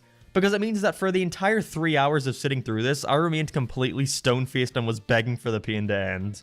The one thing that kept me entertained watching was being able to pause the show every minute and look at how they fucked up on the animation. Having to work on this show during lockdown must have contributed a ton to how messy it feels. It's one of the worst I've seen on Netflix, that is no exaggeration. For one, her sister, who's a main character by the way, she's in like every episode, is clearly recording from home because of COVID, and it's way too obvious to tell. Something definitely should have been done to fix up her audio. You're thinking about renting out the second room, Bonnie? You gotta tell me. I keep my wet clothes in there. She's not moving in. She stages apartments. I can appreciate how they tried to be a little more visually interesting than a lot of other adult comedies airing. Like, the angles and shots are pretty varied for the most part, rather than just having the same flat angle as every other show. But the budget and time restraints must have been super limiting, because there's so many fuck-ups in the animation. For one, the lip-syncing is truly dreadful at many points. Half the time the words the characters are saying isn't being conveyed through the movements. North side, a little better. A lot of work and money has been put into it. That makes sense. There are even points where characters are speaking but their mouths don't move. Oh, you didn't sign it, Tits McGee. And the amount of times where it's obvious that a rig is breaking is just super apparent. Like here, there's either one of two possibilities. There was no model for her in this outfit, so the animator had to quickly throw together a makeshift one on the fly, causing it to look bad. Or two, they did make a model, and it just looks bad. What's wrong with your legs? And the background perspective is really terrible at times. For one, I can't tell if these crooked lines are intentional half the time. And even still, there are many points where the perspective is completely off, and it's definitely not intentional. Like, look at this hallway, it's going up at a slant. Look at this Funko Pop. There's nothing wrong with it, I just thought it was funny that someone drew it in. Again, I can't blame them too much because working from home must have been pretty tough to get adjusted to, but I can't help but point out how truly messy and rough this show looks. And that's not even to mention the fact that it's 2021 and we're still getting shows made with that crappy bootleg Family Guy art style. I don't know. I didn't want to go into this completely shitting on Chicago Party Aunt, because again, behind all the shit I can definitely see hints of a decent show. It's better than The Prince at least. And I'd actually recommend you go and watch the Halloween episode I talked about before. It's not amazing, but for this show standards, yeah, it's alright. Just seems like I needed to break away from being like every other adult comedy airing now, and form its own identity. And no, taking place in Chicago does not constitute as its own unique feature. So alas, the wait continues for the day these Family Guy clones die. I could probably make a follow-up to that video at some point.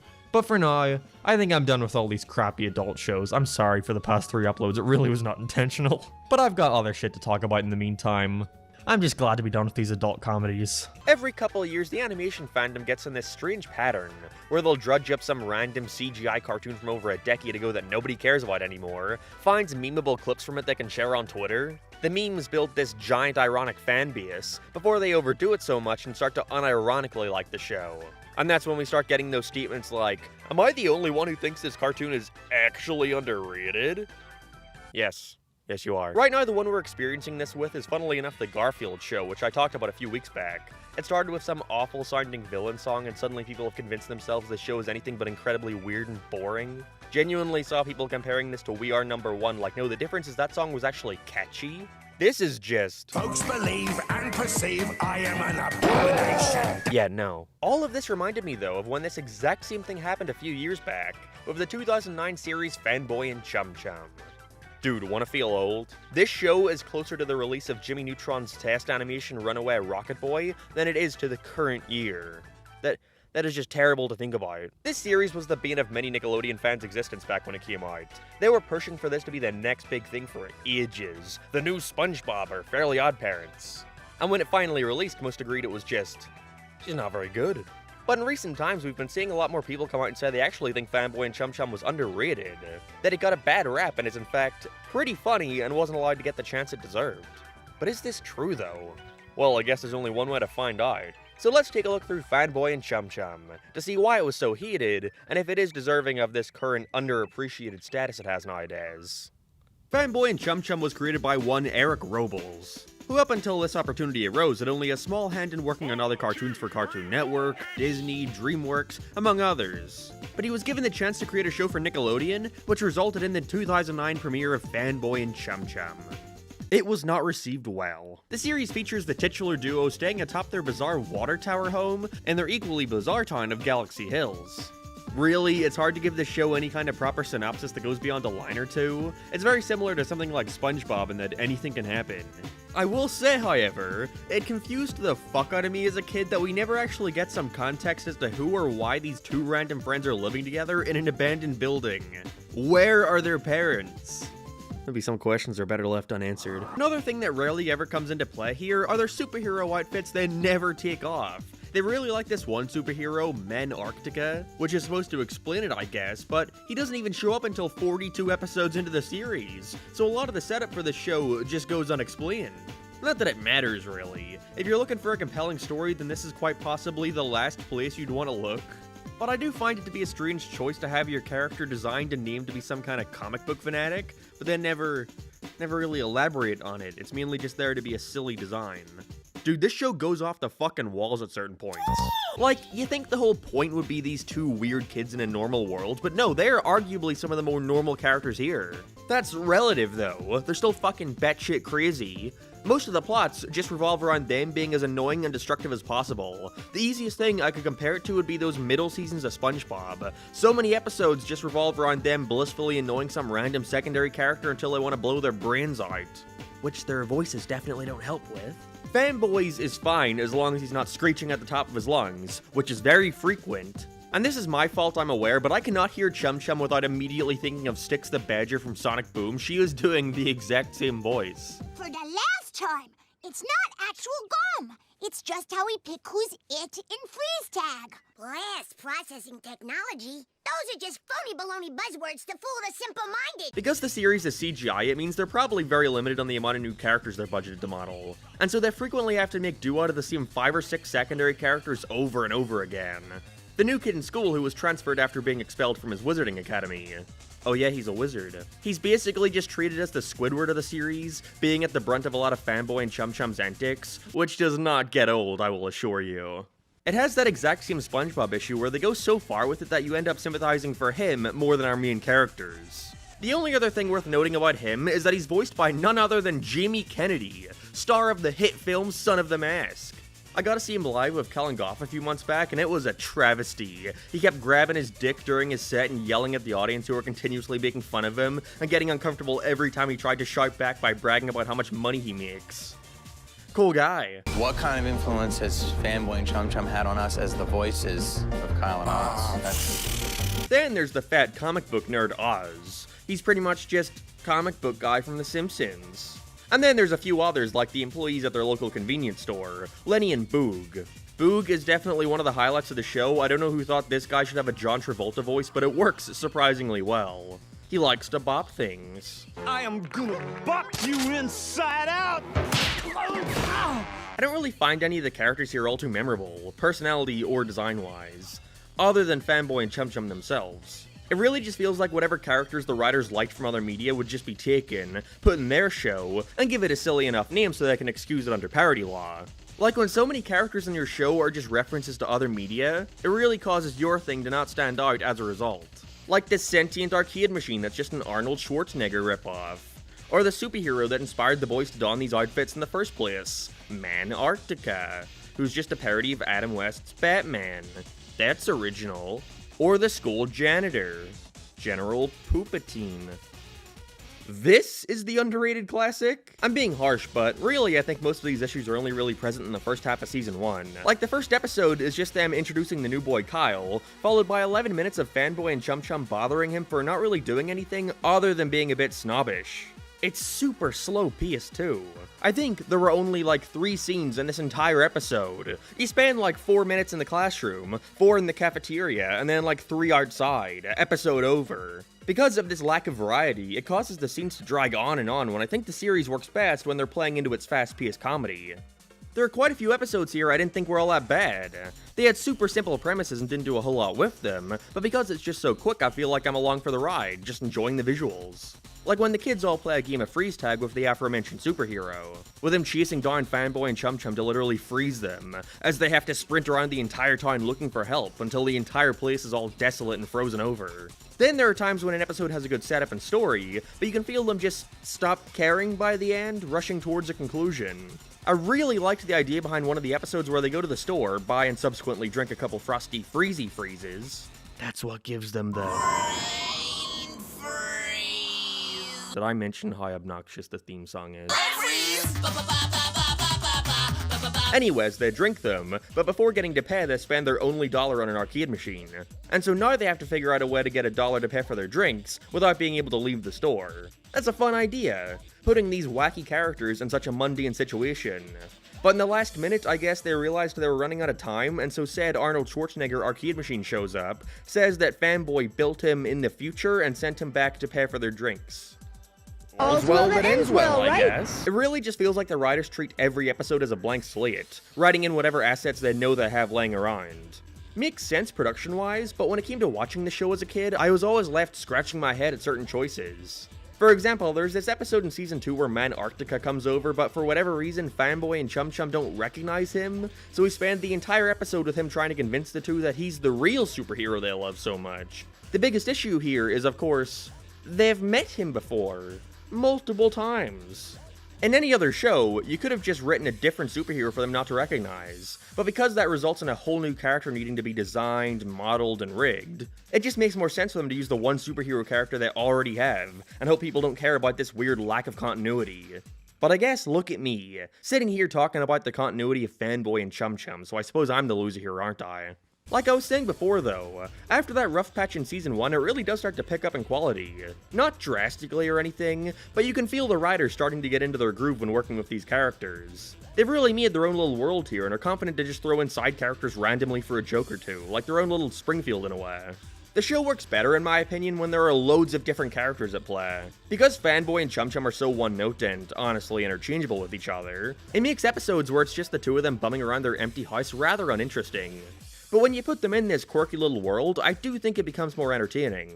One thing I certainly have to praise the show for are the visuals. For 2009, I think the staff working on this series deserve major props for the animation and design. Props which they were given, by the way. Got 5 Emmys, a lot of which were for the animation itself. I mean, just look at something like Planet Sheen, which somehow released after Fanboy and Chum Chum. Comparatively, it looks way more ugly and stiff, while Fanboy, still being ugly, definitely feels more intentional. While the more technical aspects of its visuals are really a marvel to look at for the time. It was the first time as a kid where I was watching a CGI cartoon, and was blown away at how well it was able to match the same principles used in 2D, with exaggerated posing and expressions. You can really see the animators trying to get as close to the 2D concept art and storyboards as possible. When I was younger, I always loved seeing the title cards for new episodes, as I find it really neat getting to see the characters in 2D. But honestly, looking at it now without my strange 8-year-old stigma against CGI animation, I think I prefer the way the show looks in 3D better. The backgrounds especially. Feeling like a direct translation of old UPA backgrounds in a 3-dimensional space. Many just being simple basic shapes with the textures doing a lot of the heavy lifting, relying on only a few colors each. Many of the backgrounds just being 2D images in general. Being a CGI series, you can feel how limited the writers are and what material they can work with. I think that is why so many episodes are just Fanboy and Chum Chum finding stuff to do around their house. But every now and then, they push it to an extreme that you can tell they're receiving all their budget for. Like the final episode where most of the characters had to be given entirely new rigs to fit the superhero gimmick they were going for. You're so used to seeing the same 8 characters in 4 locations, that when you spot something new, it's like a nice little treat, you know? LS Mark, this is your official warning from the only lasting Fanboy and Chum Chum fan. Riddle me this, would a bad show make this clip? I love the smell of cream pies in the face in the morning. I think the way cartoons were discussed in the early 2010s have had a major ripple effect in the way we talk about them now. I mean, how many times in this series have I shown years old footage of folks talking about these shows like they just shot their dog? That's all there is to say for this rant on Fanboy and Chum Chum, or Fanboy and Cum Cum, whatever one wants to call it. There's like 2 more names that one can come up for this show. People were so vitriolic towards any new series that came out that was just trying to be dumb and stupid fun, mainly after the rise of such shows as Adventure Time and Steven Universe. Funny story actually, Nickelodeon, among other shows, had the opportunity to pick up Adventure Time for themselves, but instead it chose Fanboy and Chum Chum. A decision most look back on and mock Nick for given how much of a global phenomenon that series eventually became, but I think that we're forgetting Adventure Time's pilot and Adventure Time the show are pretty different. And those changes came along while working under Cartoon Network, who had a wide variety of vastly different series under their belt. Nickelodeon, in contrast, mainly focused on the same thing over and over again. Dumb, wacky comedies with a generally grounded tone. It's not a bad thing, of course. They were just trying to continuously replicate what they thought worked about SpongeBob, whereas Cartoon Network were always trying something new. Which saw an equal amount of failures, by the way. So not only did Fanboy and Chum Chum from the pilot fit more in line with the other shows Nick were airing at the time, not only had the visual edge with its impressive CGI animation that was sure to stand out, but an Adventure Time produced by Nickelodeon probably wouldn't have looked like this. They probably would have given notes that morphed it into something else entirely. So I don't think it's entirely fair to see Nick's decision to go with Fanboy as some unfounded choice that made no sense. It completely did. Nick just did what Nick did best. Ran it for 2 seasons, saw it was only a modest success, and cancelled it. But because of the way people treated Fanboy when it came out, ranting and raving at how it's another example of Nickelodeon's fallen empire, calling it one of the worstest and most baddestest cartoons ever, it resulted in others blindly believing it for years, many of which didn't even watch the show. Only for the kids who actually grew up with it to become old enough to voice their own opinions, sharing clips they find funny, and so now the show is considered some underrated gem all of a sudden. It's a cycle we're never gonna break out of, it's just the way things work. I'm sure there are some hardcore robot and monster fans out there, but I think they like to keep that to themselves out of fear of being publicly tarred and feathered. It's fine to not deal in absolutes. It's okay to say that a series was just okay.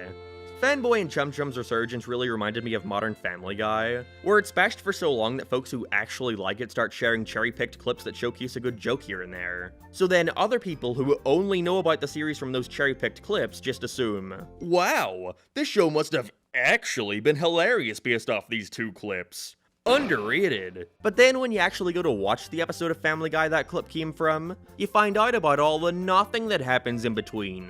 All the boring parts, all the jokes that don't land, all the bare bones characters. I really feel like Fanboy and Chum Chum is the same way. Sure, it has a lot of funny parts, but hey, a broken clock is right twice a day. We have to help him. Are you crazy? He didn't help you when you were under that bus that he was driving. Either way, just from watching it you can tell the crew working on this series had a lot of fun, trying to insert everything they liked into it too. And I can appreciate the amount of creative freedom it appears they gave themselves. Doesn't mean I have to like it though. So why was Fanboy and Chum Chum so hated? Well, probably because it's not very good. There's a new Velma cartoon. Have you heard about it? Of course you have, it's the only thing people have been talking about for the past month. It's the worst thing in the world, even becoming the lowest rated animated series on IMDb. How it completely tarnishes the Scooby-Doo brand, and that it came off like it was written to intentionally annoy as many people as possible. Sincerely, Velma. Well, at least Judy's still white. Considering this, you may also be shocked to hear that it's become the most watched HBO Max original series. How the hell did that happen? Well, if you spoke to your average Twitter user, they'd tell you this is a result of hate watching. Just what is hate watching, you may be asking? Well, geez, I thought it was pretty self-explanatory, but basically, it's the act of engaging with a show or movie purely for the sake of crapping on it. And considering how much negative attention Velma was getting before its release, I was surprised to see that upon it coming out, everybody was posting clips or discussing certain scenes. For people who seem to not want this show to exist and think it's purely made to get a rise out of people, they sure were giving the executives what they wanted if that were the case. Me personally, never watched it. It didn't look like I'd enjoy it and therefore had no desire to check it out. I've been too busy watching through Breaking Bad for the first time. Pretty good, I like that Walter White fella. But I started to notice on social media there were becoming more and more posts about how everyone hate-watching Velma is to blame for it being such a success. That if nobody watched it for the sole purpose of crapping on it, then it wouldn't have been so successful and picked up for a second season. That you, the viewer, are at fault. But is this true though? Is Velma only popular because of hate-watching? No, not really.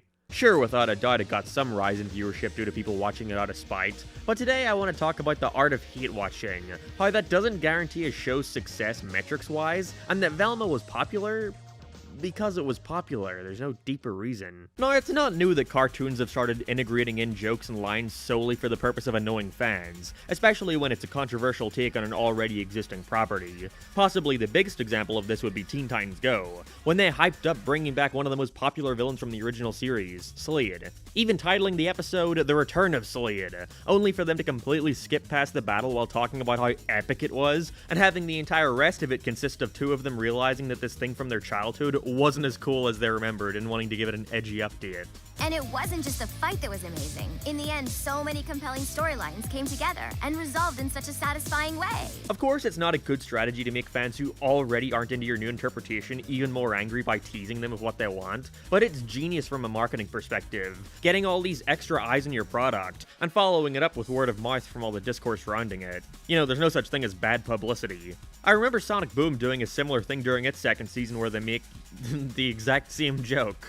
You just missed the most epic Eggman battle! It was the perfect blend of new minions and classic favorites from years past! I mean, this meta stuff really writes itself. This has been going on for so long that I seriously question when audiences are finally going to stop doing exactly what was intended, therefore justifying these jokes continuing to exist by giving them so much attention. But Velma wasn't just successful because of hate watching. The reality of the situation is most people making fun of Velma on social media haven't watched it, and are basing their thoughts on whatever clips or opinions they see being posted online, whether or not these things are even true. Velma's release even gave us the prime example of that. After the first two episodes finally came out, we reached the peak of hatred towards it, because everyone unanimously agreed that the series wasn't very good, filled with unfaithful adaptations of these characters, lame jokes where they stand around and wink to the audience about how self-aware they are, and generally just not being all that funny or interesting. Again, I can't comment on it since I haven't seen it. The visuals look good, that's all I can say. It's not really necessary for the point I'm trying to make. I think it has something to do with drugs, which I hate. But because people were already all aboard the hate train and only looking for more things to use to complain about the series, they were ready and willing to believe whatever was said, whether or not it were even true. People started sharing images of Shaggy, sorry, I mean Norville. Can I just say that I see a lot of people complaining that he's called Norville now, but that was always his real name. If you watched Scooby-Doo 2 as many times as me, you would know this. But he's with this previously inconsequential girl character, with the plot synopsis stating how Norville and her would start dating. Just what was this girl's name? Scooby. That's kind of fucking weird, isn't it? You make a Scooby-Doo series without the titular character, and then give their name to a random girl who's meant to get with Shaggy? These writers are pretty messed up. Well, newsflash, it's not real. It was never real. This girl was always named Gigi in the credits, which allowed folks to see that this was nothing more than a made-up story to drum up some more controversy, as if the actual content in the show didn't do a good enough job at that. And if people would have just waited another week, they'd see how Scooby was integrated into the series, being the codename for some secret operation that puts a member of Norville's family in prison, I think. It's pretty dumb, honestly. Special Covert Operations Brain Initiative, or Scooby.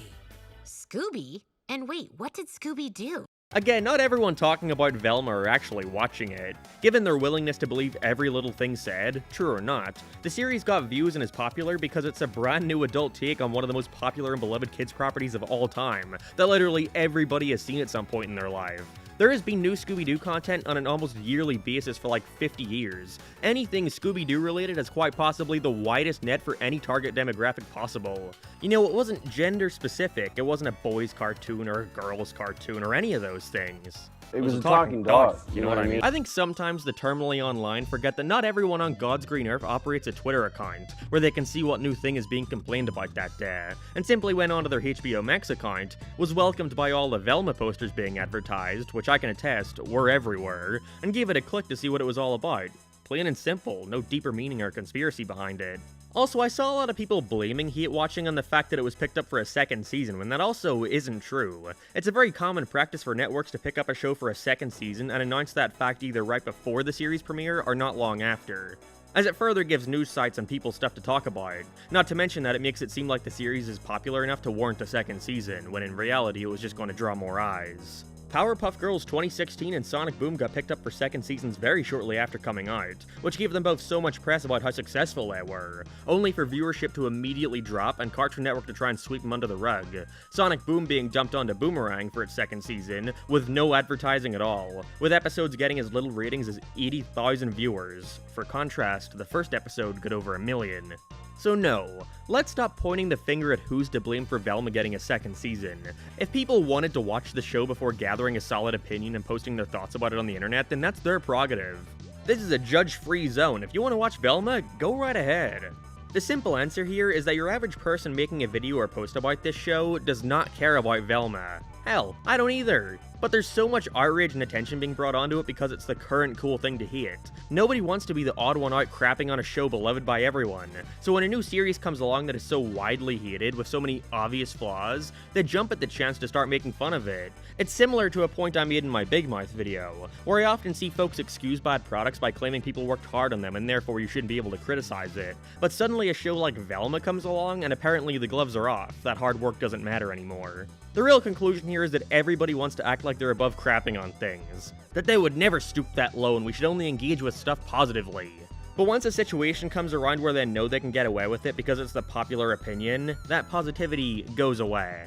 So keep hate watching Velma, and keep tweeting about people hate watching Velma too. At the end of the day, you're both just giving it engagement, which is exactly what the executives want. I think most people who enjoy animation have at least at one point in their life thought about eventually wanting to pursue making a show or movie of their own. But this thought is more often than not tossed aside over time, once the sheer amount of problems arise of wanting to do that. For example, time, money, skill, whatever it may be. I mean, can you imagine the struggle most people face in trying to get their own show picked up? Having to spend years rising the ladder of the animation industry, trying your absolute hardest to build your skills, network with the right people, and maybe, just maybe, you'll get the chance to pitch your own series. And that's not even to account for the new pile of problems that you face when doing that. Not only do you have to make sure your pitch is good enough to be picked up by a studio, but also knowing that at any point in the next few years you could wake up to the information that your dream project has been cancelled, through no fault of your own, in which it just remains dormant and untouchable. Think about all that. All that slaving away at a passion project that at any point in time could just poof. Now think about how these two men have somehow managed to be picked up for 3 cartoons from the past 10 years and they are all exactly the same and equally terrible. It really makes you think, doesn't it? Like, seriously, I can't imagine the process of creating one show, never mind friggin' 3 of them. So you'd think with that extremely lucky opportunity that they would have maybe, well, I don't know, do something creative, perhaps? Oh no, the bare minimum? That works too, I suppose. Meet Roger Black and Wacko Agwin, 2 friends who back in 2012 got the prestigious chance to create their very own adult animated series to air on Comedy Central, with the end result being Brickleberry. Following its cancellation, they then went on to produce another adult cartoon for Netflix, Paradise PD, in 2018, which is somehow still running to this day with its 4th and final season airing at the end of 2022. But evidently in the meantime they've been busy, as most recently as 2 weeks ago we saw their next endeavor, an adult cartoon for Netflix. Enter 2022's Farzar. Hold on, is this gonna gonna be more like Futurama or Rick and Morty. It's gonna be more like shut the fuck up. I previously made a video on the crossover that Paradise PD and Brickleberry had, and how it was one of the most pointless crossovers in history. Psst, go watch that video, and also subscribe to the channel, thank you. Mainly due to how similar both shows were, with basically the same premise, characters, and cast. And clearly the creators were also aware of this, since the special is simply 30 minutes of poking fun at how lazy they are, making joke after joke about how both of the shows are just the same. And on top of that, how both shows are just shameless imitations of other adult comedies. No, Brickleberry. Oh, Family Guy in the Woods? Meh. So with them knowing about this obvious issue, my main thought going into Farzar was how they were going to try and make it stand apart from the other two. Does it accomplish this? I mean, there was an attempt? A shallow, unsuccessful attempt. It's like they just took a couple characters from Brickleberry, combined it with a couple from Paradise PD, introduced one or two new archetypes, and there you go, you got a new hit series. So let's get into it. Let's talk about Netflix's Farzar, and not only how it's a shameless rehash of the creator's previous two series, but also just not very good in general. I would call that intro deceptively good, but then I remembered it's just a lame imitation of Paradise PD's intro, and I got my expectations ready for a show that would be nowhere near as good. I was right too. Farzar is the story of Prince Feikl, the incompetent son of the Tsar Renzo, who can't stand his son because he's, well yeah, incompetent. After finally being made a general, and given a crew consisting of a band of misfits, the gang sometimes go out on adventures across the planet and sometimes just kind of do nothing for an entire episode. Already though, that's a big difference from their previous two works, with both of those simply being sitcoms about an angry boss leading his group of bad employees with a quirky, funny animal sidekick. You know, there's somewhat of a higher concept here that they never successfully utilized because the whole thing is basically the same despite all this. What? Our protagonist Feikl is simply just Steve and Kevin from the previous shows, just given a new haircut again. The only thing to separate him from the previous two is that they're finally using different voice actors to disguise the laziness. It's just too bad that they picked fucking Dana Schneider to voice him. I have nothing against the guy, and he's without a doubt a stellar voice actor, but he does not work at all for the dumb, in theory lovable, wide-eyed protagonist. He works much better as the villain of the series, whom he also voices, but for Feikl it just doesn't fit. Feikl has no real goal in this show, other than the approval of his father, but because his father is a one-note jerk, there's no stakes because we already know from the start that he's not going to change his mind at all. Not to mention, there's no real character given to him other than the amazing traits. He loves his daddy, and he's dumb. So I honestly couldn't give less of a shit if he wins over his dad or not. After the first episode where he learns about how much of an evil tyrant his father is, they try to give him this goal of helping the aliens and being some kind of space activist. But really, the only time they go into this is when he's specifically fucking that up. Like the entire episode about him creating a sanctuary for a deadly creature that gets unleashed on all of them. So I wonder why they even give him this trait, other than to create some kind of conflict between him and his father.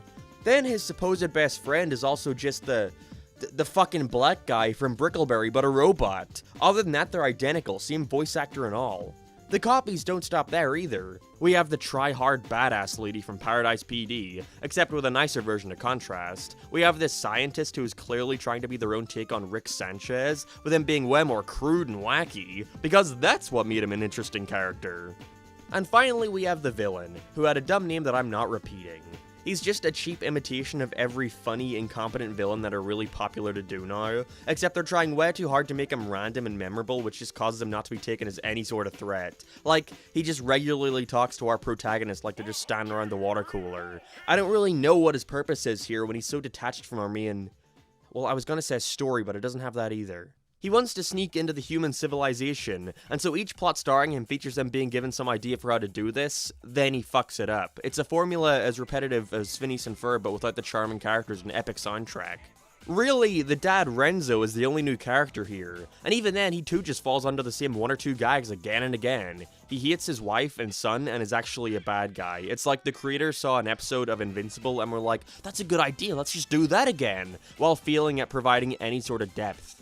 How about the ripoff creature that's just an obvious clone of the bear they had in Brickleberry, who was already a clone of Stewie from Family Guy? We have a clone of a clone. At least Paradise PD did the obvious and copied Brian Griffin for their animal sidekick.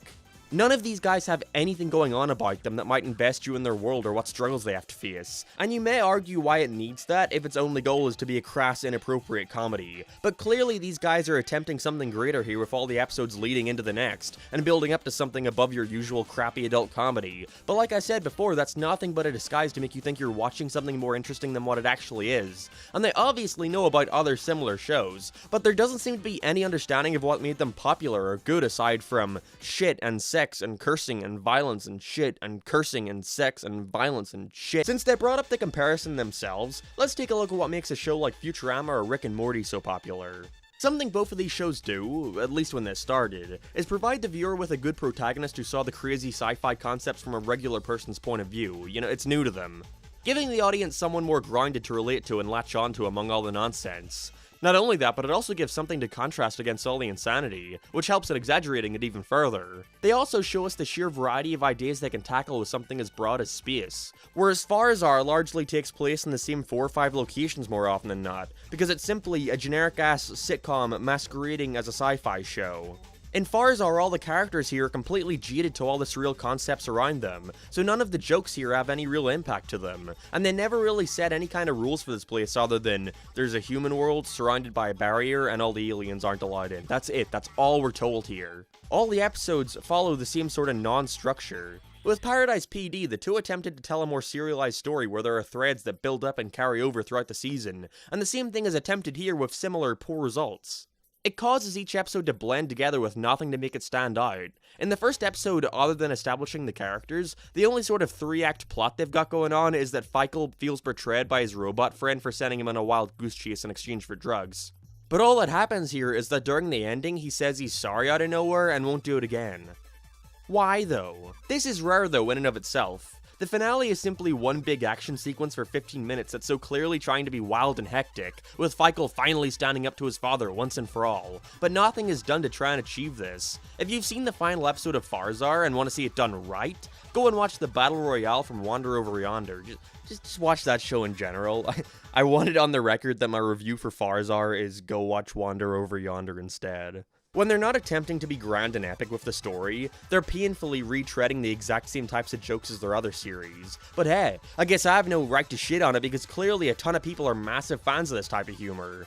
Speaking of, with crappy adult comedies such as these or Big Mouth or whatever, I always see people question why they keep being made if nobody likes them. And the truth is, while we people online may not enjoy them and discuss that, general audiences eat this shit up. There are tons and tons of people who consume and enjoy these shows and have no idea about their online reputation. I see such stellar reviews as, "You guys are geniuses. I can't pick a favorite show because they're all the tits." What a review. Can you imagine if I made a video like that? But it's just trying way too hard to be random. Every character is equally deranged, so they can make whatever sort of jokes they want with no filter. But when every character feels no different from the last aside from their occupation, and I don't particularly like any of them, it makes it way more hard for me to turn my mind off and just play along with the nonsense, if that makes any sense. Like, there are jokes in here that I know if were done in a show I liked, I'd be way more likely to laugh at them. But when I hate everybody, I just want them to shut the fuck up no matter what. You know, since it's here... All right, 5 minutes. This is all certainly not helped with the animation, being handled by the same fine folks who did Paradise PD. And what more can I say? It's just sad seeing this is the style most of these adult shows seem to have success emulating. Maybe it's because general adults who aren't exactly fans of animation would feel less embarrassed about watching a cartoon because it looks so crude, I guess? I have no clue what the appeal is here, honestly. But I can definitely see the appeal to a studio. It must be so hard being an animator on one of these projects. Not only do you have to work in an industry that doesn't respect your time or talent, and not only overworks you, but underpays you too, but on top of all that, after slaving away on something like this just to make a living, you then have assholes like me on the internet shitting all over your work. So I want to make it clear, I judge nobody on the animation team for these shows ending up looking the way they do. It is 100% on the higher-ups, but I still feel bad, you know? There are undoubtedly amazingly talented folks working on a show like this, but they're being restricted so heavily through style guidelines, resources, and budget. There were a bunch of shots here that have glaring errors, more than any of their other shows. Like this earpiece popping in out of nowhere, or the eyes on this creature duplicating. But instead of going, "Boy, I sure hope somebody got fired for that blunder," All I can think about is the poor animator's soul being sucked from them as they have to work on a show like Farzar. A show that the creators are clearly very desperate to do well. Dude, I have no idea if you've ever looked up the Brickleberry social media, but it is very active still to this day, and boy is it sad. Not only did they promise their audience nude pictures of the blonde bitch from that show in exchange for 50,000 followers, but they most recently teased the idea of a triple crossover between all their shows, Brickleberry, Paradise PD, and Farzar. Alright fellas, so as I'm editing this video right now, I went to go get a screenshot of that Instagram post you just saw, right? Tell me why that link was working yesterday and the post was still up before Mark made this tweet, but now today, after the fact, it's completely gone. Now, I'm not trying to say the Brickleberry social media team was deleting their posts because they saw LS Mark was making a video about them, but I'm also not saying that they didn't do that, you know what I mean? With all you, the viewer, having to do is watch the entirety of the show and spread the good word of Farzar like a bloody Jehovah's Witness, but then also go to IMDb and write a presumably good review. All this, of course, is to drive up the series' analytics so they can convince Netflix to pick them up for another season. And judging by the fact that I have yet to see a single soul talk about this show, and Netflix also... I can't see that happening anytime soon. Oh no, I can't believe we're gonna miss out on 3 Brickleberries in the same room. That would have to be better than 2, right? I can't believe I'm not gonna get to see Steve, Kevin, and Feichel all in the same show together. I'm gonna need a minute, guys. Farzar just makes me sad, dude. It should be clear to anyone that these guys don't share a creative bone between them. Harsh, I know, but how do you get 3 bloody chances at creating a show, and you time and time again just make the same thing with a different backdrop? Farzar may try the absolute bare minimum to stand apart from its predecessors, but I can see through that facade a mile away. With their current home Netflix going under, who knows what's next for the Chuckle Brothers over here, but at least we can always count on one thing: it'll most likely suck. I've been the Nostalgia Critic, and I watch shitty adult comedies so you don't have to. See you next time with fucking, I don't know, Fairviewer, Slipping Jimmy, Human Resources. You guys have no idea. I'm drowning in these things at this...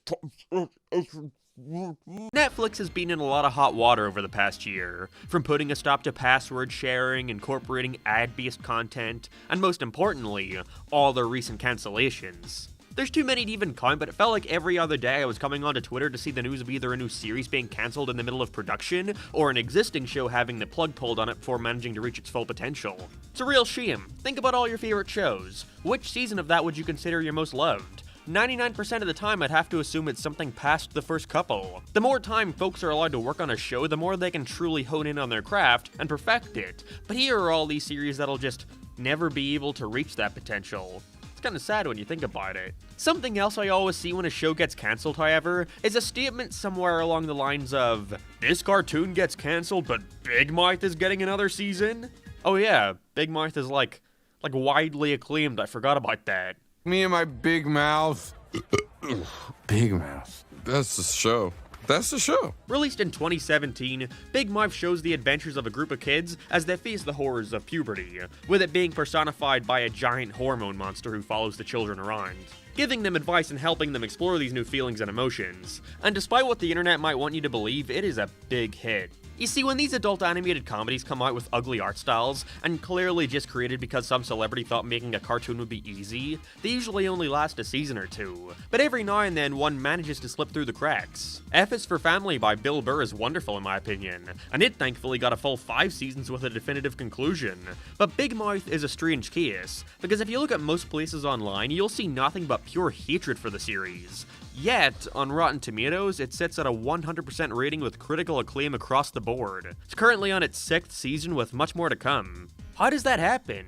I remember when the show came out, I thought it looked awful. Watched the first 4 episodes and then gave up on it. I had no real opinion on it, other than what I saw so many folks saying about it online. That it was the spawn of the devil and needed to be cancelled immediately. Which had me confused, as all these people constantly get angry about shows being taken off the air, and all the people working on it being out of a job, yet Big Mouth is apparently so terrible that the same argument apparently doesn't apply to it. Surely it can't be that bad, right? Well, that's mainly because a lot of animation fans are hypocrites and only get mad at this when it shows they like and cheer when it's something they dislike. You know, they're the folks who say you shouldn't criticize something because people worked hard on it, yet love to crap on Big Mouth any chance they can get. But anyways, that's what I want to figure out today. Because over the past week, I sat down and watched through all 61 episodes of Big Mouth to try and come to a conclusion on the question that has plagued a generation. Is Big Mouth really that bad? The answer may shock you. Big Mouth is, in quite literal terms, a coming-of-age show, which if you were unaware is my absolute favorite genre. If your thing involves coming of age in some way, I'm immediately intrigued. Almost Famous, Submarine, Superbad, all some of my most beloved films, so I was really curious if Big Mouth at the very least makes for a good coming-of-age story. It doesn't. Created by Nick Kroll, best known for being the voice of the Fat Pig and Sing, great sign right off the bat. It stars his self-insert Nick and his best friend Andrew as they begin reaching puberty. Also, there's a girl called Jessie who they talk to, and also this wacky guy who hangs around called Jay. They imply that the four of them are good friends, but we almost never see them do regular stuff friends do, so the best I can say is that they're all acquaintances. In the Big Mouth universe, when a kid reaches a certain age, they're visited by the hormone monster if they're a boy, or the hormone monstress if they're a girl. Their whole purpose being to, in theory, guide them through all the strange feelings and things that come with puberty. When you hear that idea, you're like, what the hell? It's like perfect. Coming of age is all about characters losing their innocence in a way, so having the literal personification of that loss in innocence is genius. How could they possibly? I'm pregnant. What? Nice. I mean, how would that even be possible? Guys, you had a slam dunk. What happened here? The biggest issue that I think plagues Big Mouth, at least for season 1, we'll get to the rest when we get there, but it's that there's such clear disregard for any sort of rules, wanting to go for a style that's much more akin to Family Guy where outlandish things can just happen. Whether it be supernatural like ghosts, Nick having one in his attic that he talks to, or sci-fi like them going inside the internet, or stupid like the pillow thing again. There are no set rules in place for what can and cannot happen, and while I can see the advantages to that sort of humor, being how many more opportunities for wacky jokes it leads to, I can't help but find it completely unnecessary in what's advertised to be a relatable, grounded story. When the series was coming out, the writers and creators kept talking about how they were pulling experiences from their actual childhoods and showing the gross parts of puberty in all their glory. But then you watch this show and it's just a bunch of nonsense. The biggest offender to this is the hormone monster himself, Maury. Again, he's the personification of the kid's emotions, so you think that he'd be exclusive to Andrew, his kid. Like, there's not actually a giant monster following this kid around all the time. He's like a metaphor, you know? You know? But no, it's like a business. It's his job to follow around all these kids and help them deal with their emotions, but at the same time they have influence over their actions. Like there are times where Andrew blames Maury for how he behaves, and even then, I could accept that, but we're expected to believe that he's also the hormone monster for the other kids too? Do you mean the hormone monster? Yeah, Maury. He's the fucking man. It honestly reminded me of the Fairly OddParents more than anything, but with a much dumber setup. Like, okay, imagine the Fairly OddParents, but Cosmo and Wanda are every kid's fairy godparents at the same time, and you're never meant to question how they balance all this. Even then, they established that there are other hormone monsters. Like, there's this old one who eventually becomes Nyx by the end of the season, but he's the only other one we see. So are there more we haven't seen, or what's up? Wouldn't it make sense for every kid to have their own unique one specifically catered to them? I don't know. Also, I have to take back what I said about them personifying their puberty like this being genius, because, as it turns out, the hormone monster is actually an alien, because a big blue guy came down from the sky millions of years ago and f***ed the Earth. How? Why would you overcomplicate such a simple idea? It should have been easy. So yeah, no, they're really there, which, goddamn, creates a whole cavalcade of other problems, such as... nobody ever decides to call out that Andrew has a giant monster following him around, except for one time when it's used as nothing more than a throwaway joke. Hi, you're looking at me. How tall are you? There's a monster next to you. Hey, what's up, Caleb? I feel like that comment should be made a lot more frequently in this world, especially because it seems like nobody else has their hormone monsters following them around, or else we'd see them too, I guess. But not even, because when it's convenient to the plot, everyone just tunes him out and acts like he's not even there. Like there's this moment in season 1 where Nick and Andrew start fighting in the school hallway, but this is because the hormone monster told him to get mad. So if they can see Maury, then wouldn't they understand that this was a result of him egging Andrew on? They pick and choose for whatever helps their forced drama at that point in time. At the end of season 1, Andrew gets arrested by the police because they think he killed someone. It's very dumb, I promise. But then his parents get pissed at him for making up a story of a monster putting a hole through their drywall. But like, Wouldn't his parents have remembered having their own hormone monster when they were kids? How about time? Does it stop when the kids are talking to their hormone monster? The first episode sees Andrew arguing with him about whether or not to off during a sleepover at Nick's, saying he doesn't want to wake him up. But you're speaking so loudly, couldn't he hear this? Just have him be a metaphor and nothing else, it's that simple. It seems like this idea was come up with under the assumption it would operate under these specific rules, but the further it got into development, the more leeway they gave themselves for what they could get away with for the sake of comedy. And this may seem minor and like I'm just bringing in a bunch of nitpicks for the sake of complaining, but if you watched the show, you have to know what I mean by this. It is such a specific idea they're going for, that when they actively go out of their way to do stuff that doesn't make sense, it takes you out of it and leaves you utterly confused. And the more this happens, the less immersed I am in your world. And of course, the less immersed I am, then the less likely I am to be along for the ride and laugh at the absurdity. What doesn't help is that it completely feels at showing you how puberty is affecting these characters. Episode 1 just straight up jumps into Andrew talking to his hormone monster, but part of a story like this is seeing how puberty is changing the characters, yet we get next to no time to establish and get to know these guys before they start going through these different stages in their life.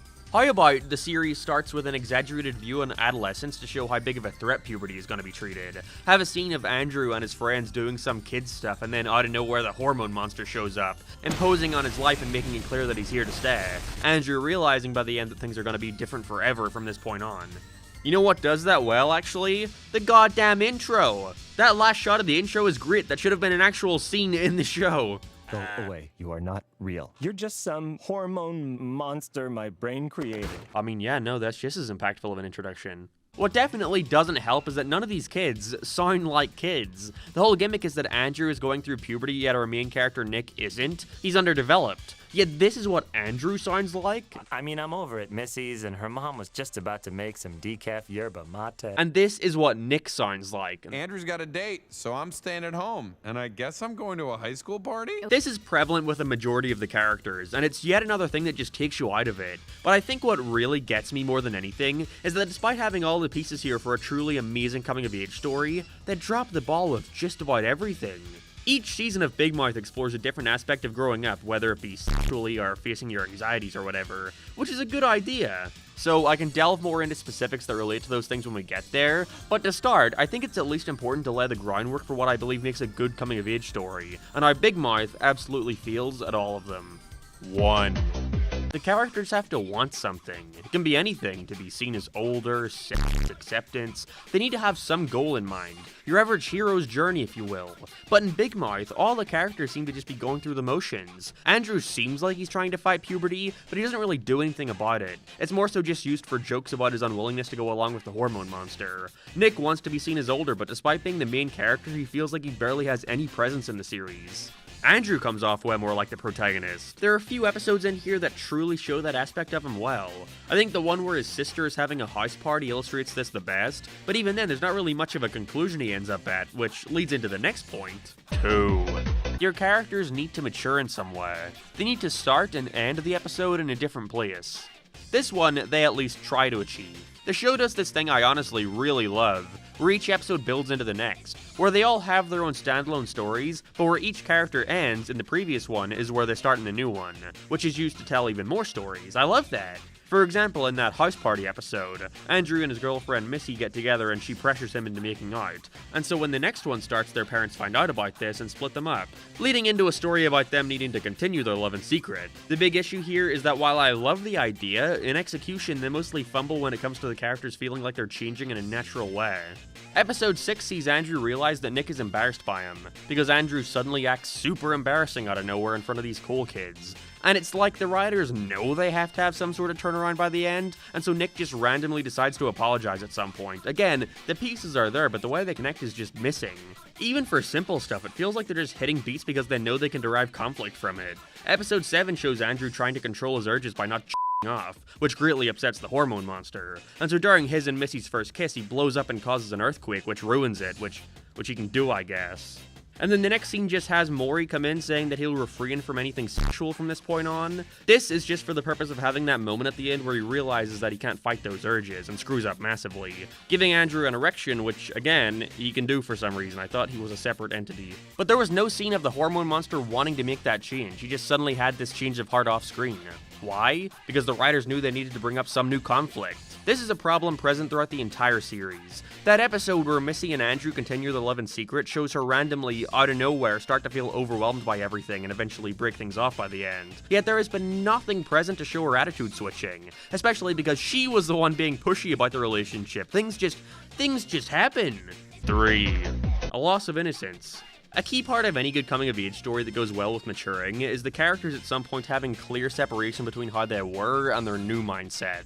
For example, Rick and Morty has an excellent part where Morty wants to use science to create a love potion for his crush to fall in love with him. A very childlike idea. This then backfires, causing the destruction of the world, and so he and Rick have to abandon it, find another universe where they're dead, bury their bodies, and take their place. It's then followed by this wonderful shot of Morty just walking around his house. Everything else is the exact same, but his view on the world has now changed, which is reflected then in his more cynical attitude as the series follows.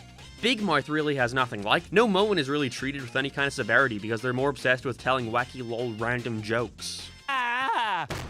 You know who's funny? The Big Bang Theory. What further ruins this aspect is that the writers clearly had no restraint when it came to differentiating writing for kids versus adults. See, when you write for a kid character, especially if you want to make them come off as realistic and relatable, you gotta almost put yourself in the mindset of a child. Like, okay, a child would not randomly start yelling and tell their mother that they're the patriarchy. None of these guys ever seem innocent at all, so there's really nothing to lose. They're basically just mini adults from the get-go. Yeah. We know what we're talking about. It's nice to talk like men. Yeah. I crave emotional intimacy because my parents have a no-touch policy with me, so I don't really feel contact at all. They're missing that moment, that big moment where the kids start to see the world for what it truly is, marking a transition in their mental state, where we see them truly grow up. But instead of having any kind of subtlety to it, they just throw the entire message of the show in your face. There's a particularly bad moment in the second to last episode where all the characters break into song, although less break into song and more like they're going about their usual conflicts than a character announces they're gonna sing a song and suddenly everyone just joins in at once, dancing in unison like some creepy cult-like ritual. In the classic piece, Life is an effed up mess, everyone gets a line that just explains the message of what's currently going on with them. Yeah, that screams confidence in your writing. Children grow up and abandon you to die broken and alone. There's a shocking amount of musical numbers littered throughout the season, ranging from surprisingly decent like this one where these ghosts sing about being gay to, yeah, that one. And alone. But for the most part, the biggest problem that faces this season is that the writing is so obsessed with silly jokes that it never feels like there's any real conflict. Again, things are just happening. Which truly sucks, because there are good things about this season. I did not loathe my time watching it at all. There are a bunch of aspects I enjoyed a lot. For one, I think for a season meant to give you an idea of what the show is going to be like, they cover a bunch of good topics that relate to this theme. Andrew wondering if he might be gay, Nick screwing up being in a relationship with Jessie and trying to act like he was the one who broke up with her. There are good ideas in here, and I can only imagine they would have been handled infinitely better in the hands of someone who was more willing to focus on these rather than stupid hormone monster gags. Because believe you me, the humor is bad. Really bad.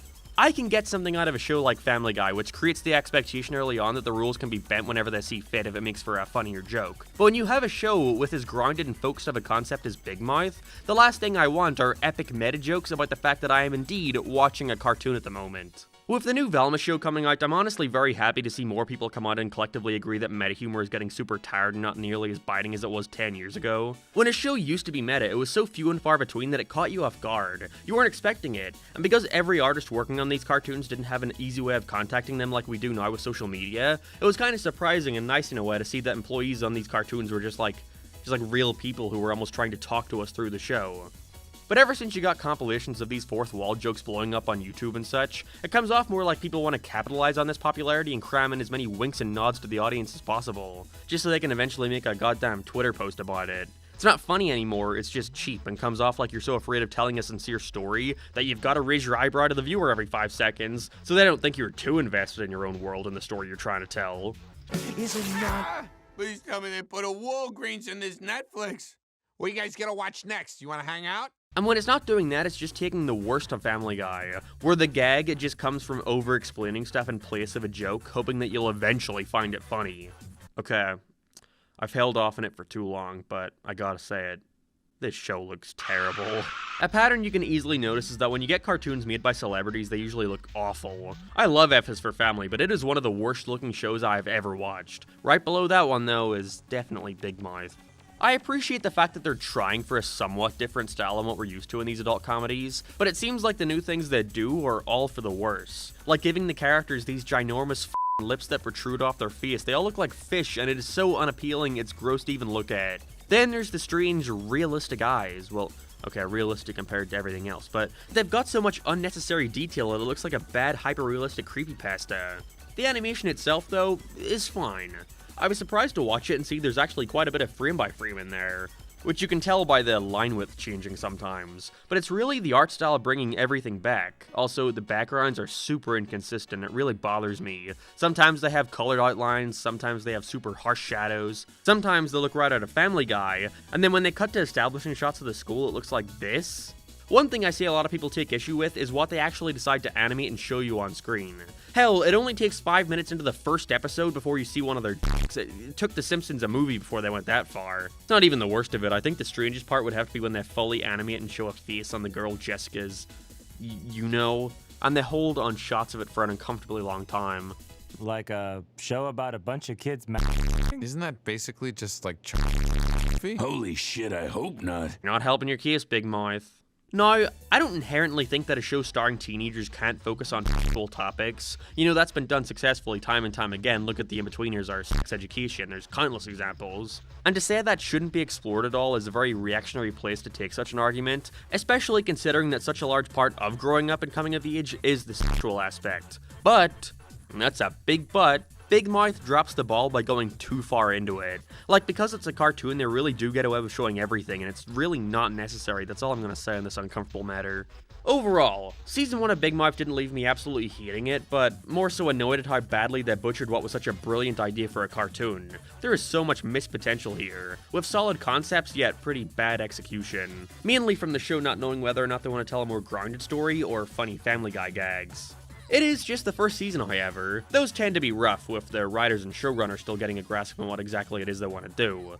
So let's check out the second season to see if they begin to refine any of these ideas. Season 2 of Big Mouth focuses on oh, god damn it! And mostly as a joke. It was Logan Paul level hilarious. Jay, look at you. Let me get this out of the way because I really do not want to talk about it any longer. But if any of the stuff they showed in Season 1 made you uncomfortable, then please, for the love of God, do not watch Season 2. It will not change your mind because they get away with showing much worse. Saying this, somehow, on the actual writing side of things, this season is miles better than the first, although it definitely isn't without its issues. Oh, yeah. It's called society, you privileged, white, cis, hetero male. I think what really helps is they build around one single theme instead of just doing whatever comes to mind. The humor takes you out of it less, and the fact that episodes barely have an ending isn't as big of a problem as the events of them will 9 times out of 10 pay off later. Again, the theme for this season is sex and shame.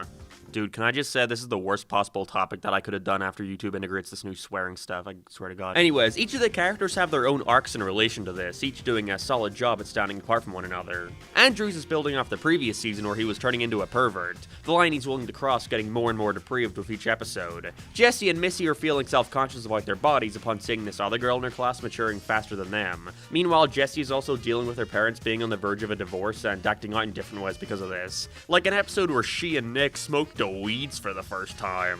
All while Nick is dealing with his new hormone monsters, trying to get with the girl I mentioned before and subsequently messing things up with her. Jay is there too. They don't drop the pillow stuff. Seeing that pillow stuff continue literally throughout the rest of the season made me realize this is probably something that average Big Mouth enjoyers thought was hilarious, which further made me realize that a lot of the stuff I find confusing about this show, such as the complete lack of rules, which has not improved here, trust me, with the kids now at certain points being able to see each other's hormone monsters, is probably something that a lot of folks never even consider when watching. I think it's important to acknowledge that many people choose not to think about media critically like that, which is completely fine, but I don't know, I think it's at least worth addressing that a lot of the stuff I complain about here are probably things that people love about the series. Can we go inside? I know that people can't see me, but I feel kind of exposed. There's a monster next to you. Hey, what's up, Caleb? Case in point, all the funny meta humor, which is only ramped up with Season 2 and is getting increasingly more obnoxious. I really don't know how much longer they can keep this up for. You got 5 fingers, don't you? Well, actually I have 4, but that's pretty standard animation stuff. What's even worse is that, even in the last season, there are so many jokes here about Netflix and how amazing it is. Like, they desperately want to sell you on the streaming service, but if you're watching the show, then that means you already have the streaming service. Gina, streaming on Netflix has never been easier. This Netflix, it sounds expensive. You'd think so, but it's not, Gina. You know, unless you were to pirate it. But Andrew? What? Slender Man is. Okay, that last one wasn't meta, but I wanted to show it anyway. All the arcs are nothing stellar, but I do like the way it all culminates at the end, particularly with this new character, the Chum Wizard. He's basically just the embodiment of one Chum, but again, he does it for everyone. I love how he haunts Andrew, judging him for every bad choice he makes and making sure he doesn't forget about them, making him anxious and paranoid. And the two-parter where all the kids are locked in the gym for the night, only to realize they're all haunted by the same being is great. Could have done without the ending, but an idea is there.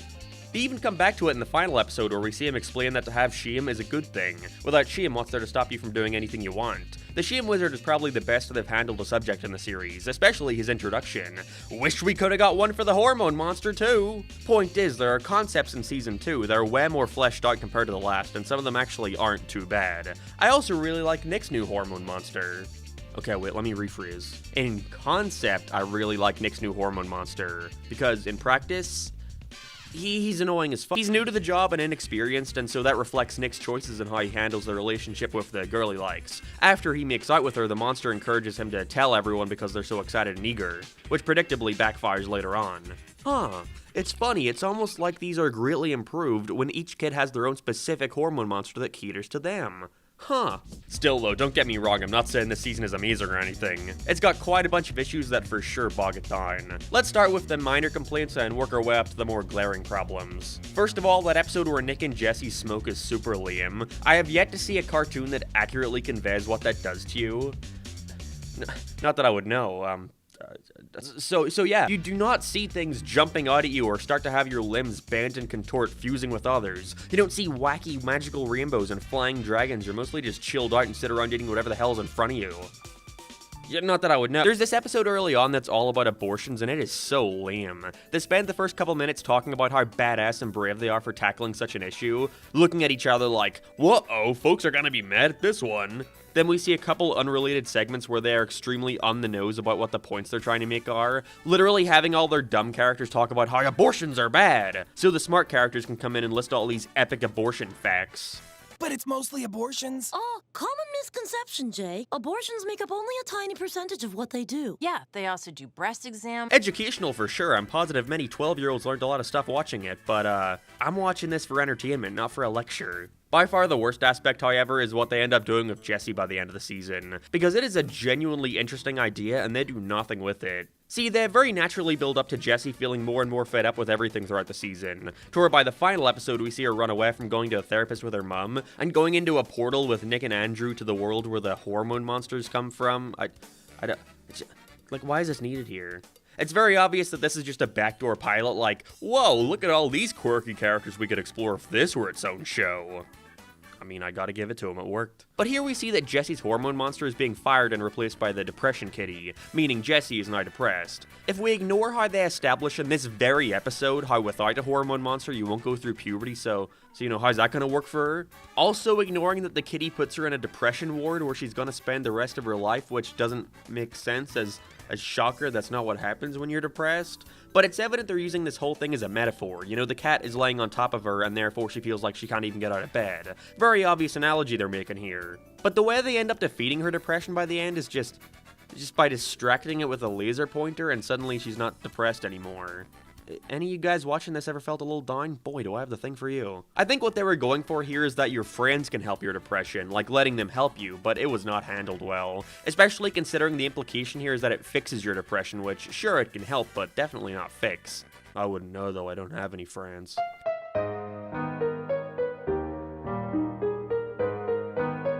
Just feels like it wasn't thought through. I think this for sure should have been the ending of the season to be explored further in Season 3. Instead, the cliffhanger we get is saying that now the hormone monstress is Nick's. However that works, why the hell am I even concerned about the rules at this point? Another slight plus I can give it is that the animation is a little better than last time. Backgrounds are somewhat more consistent and there's a greater variety of the shots. You can definitely see the added budget, I just, again, wish they chose not to animate certain things. Still though, all things considered, Big Mouth Season 2 is a major step up from the first on just about every front. It's nothing amazing, and I think that the first being so abysmal means that even the most minor improvements seem like a godsend, but I can see more of an effort being put in here, at least in the writing department. I could see a kid watching this and actually finding it relatable, whether it be from the body positivity or the shame stuff. Maybe we were too harsh on Big Mouth. Sure, it's got one bad season, but if the rest continue to improve upon the formula like this one, then I really don't know what I'm going to be coming out of this video thinking. Considering how well it worked out last time, I was shocked to see that for the most part, Big Mouth Season 3 abandons having a central theme, opting for a format much more in line with Season 1, which now leads me to believe that Season 2 was a complete fluke. They start with a 45-minute Valentine's Day special, which I'm almost positive isn't even supposed to be part of the season, more so just a middle episode between Season 1 and 2, but it honestly does a solid job at connecting both of them together, building off the Season 2 finale, and leading it into where these characters will go in Season 3, mainly with Jess starting to believe that he's bisexual, wanting to screw both male and female pillows. I still can't believe they haven't dropped that by now. But we also see Nick dealing with his new hormone monstrous, finding out that he's our first boy and shows signs of going through female puberty, however the hell that works. They try to shove in way too many characters to this special, but it gets to the point of being so bloated and there's so much going on that it winds up balancing everything out. I also really like that the second act low point has the full version of the intro theme playing. I want to reiterate this from earlier, but the intro to Big Mouth is quite literally the best thing about it. I absolutely love that final shot. I wish the actual show was that good with its imagery.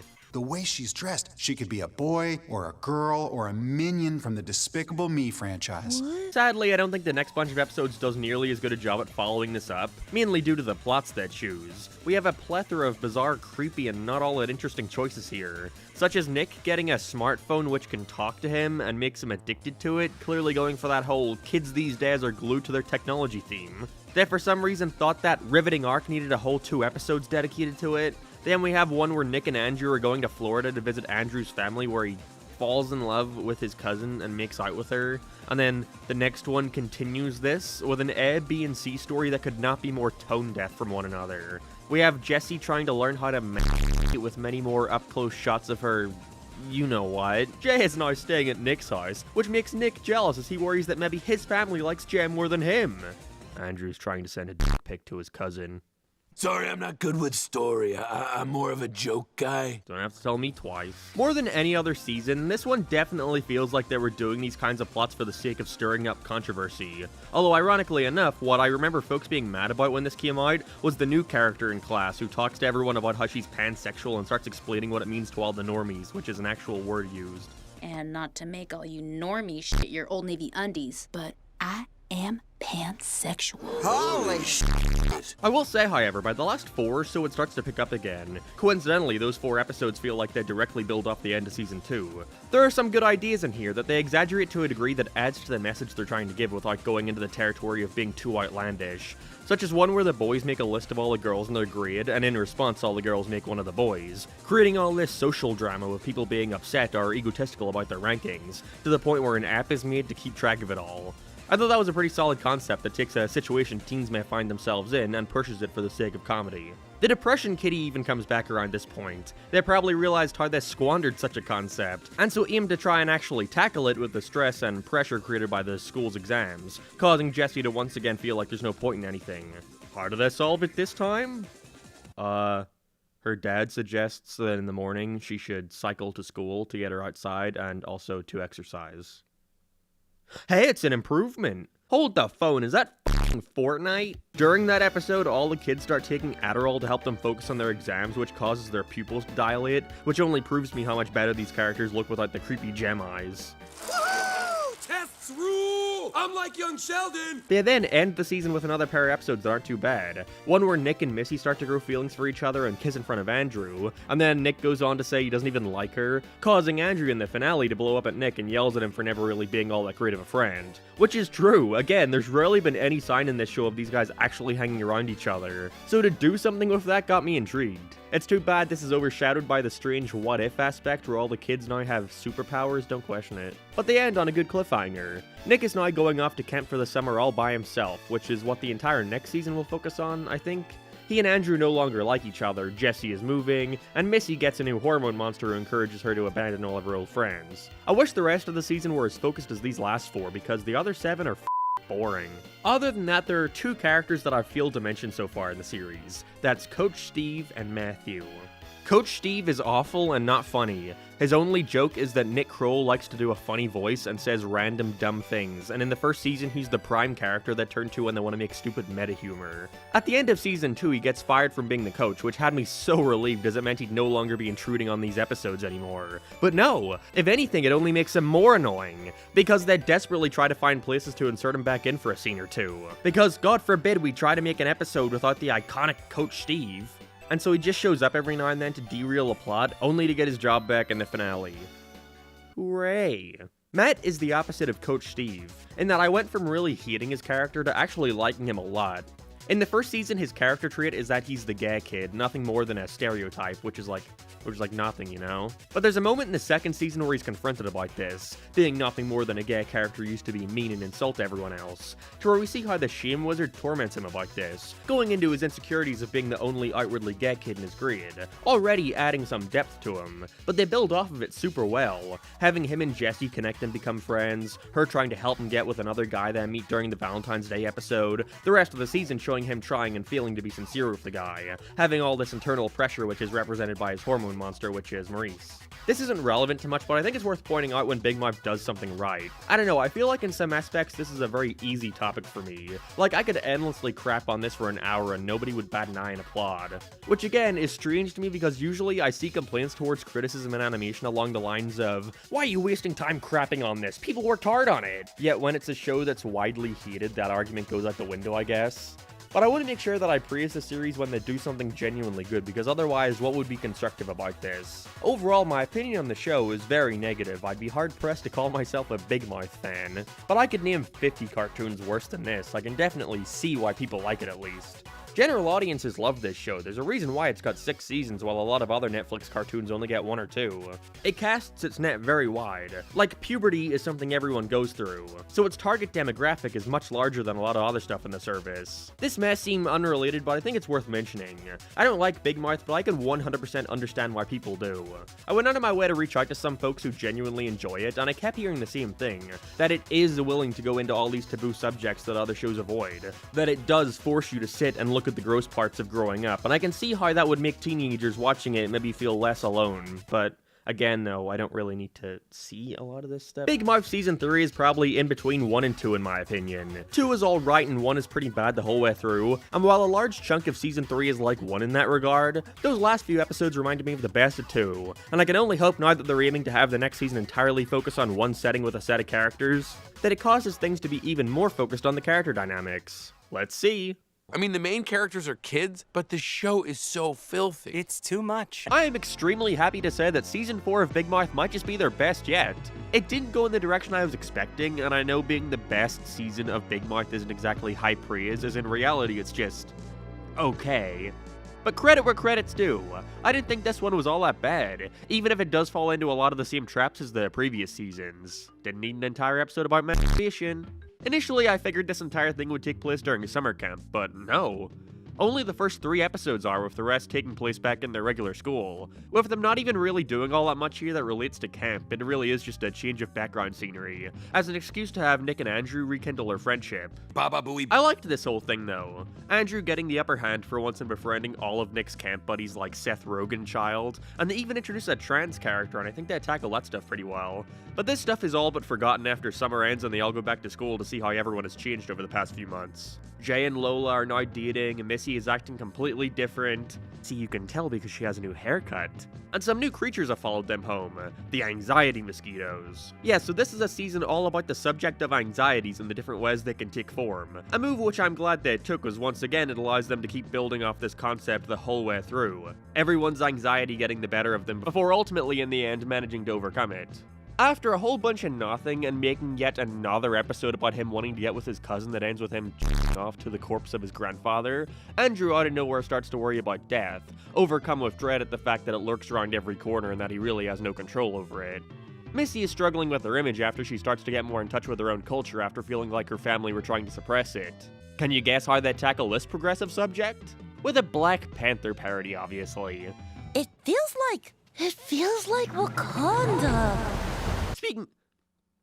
The Speaking of progressive, during this season, Missy's voice actress changes after her previous VA, and Nick Kroll decided that it wasn't cool for a white lady to be voicing a black character. That's well and good, but I find it funny because not once, but twice in this season do they make jokes acknowledging that very fact. Had no problem joking about it multiple times. My mom's white, my dad's black. I'm voiced by a white actress who's 37 years old. Isn't it funny this white woman voices a black character? She can't say the N-word because IRL, she's white. Okay, but guys, seriously though, we care deeply about fair representation. Yes, you can. I promise you, it is not okay for me to say that word. It took a bit of getting used to, but honestly, I think I prefer the new voice. It's way less whiny and high-pitched. They yet again revisit the stuff with Jessie being depressed, now having moved and attending this fancy private school where she doesn't fit in, opting to start skipping class to hang out with her new boyfriend.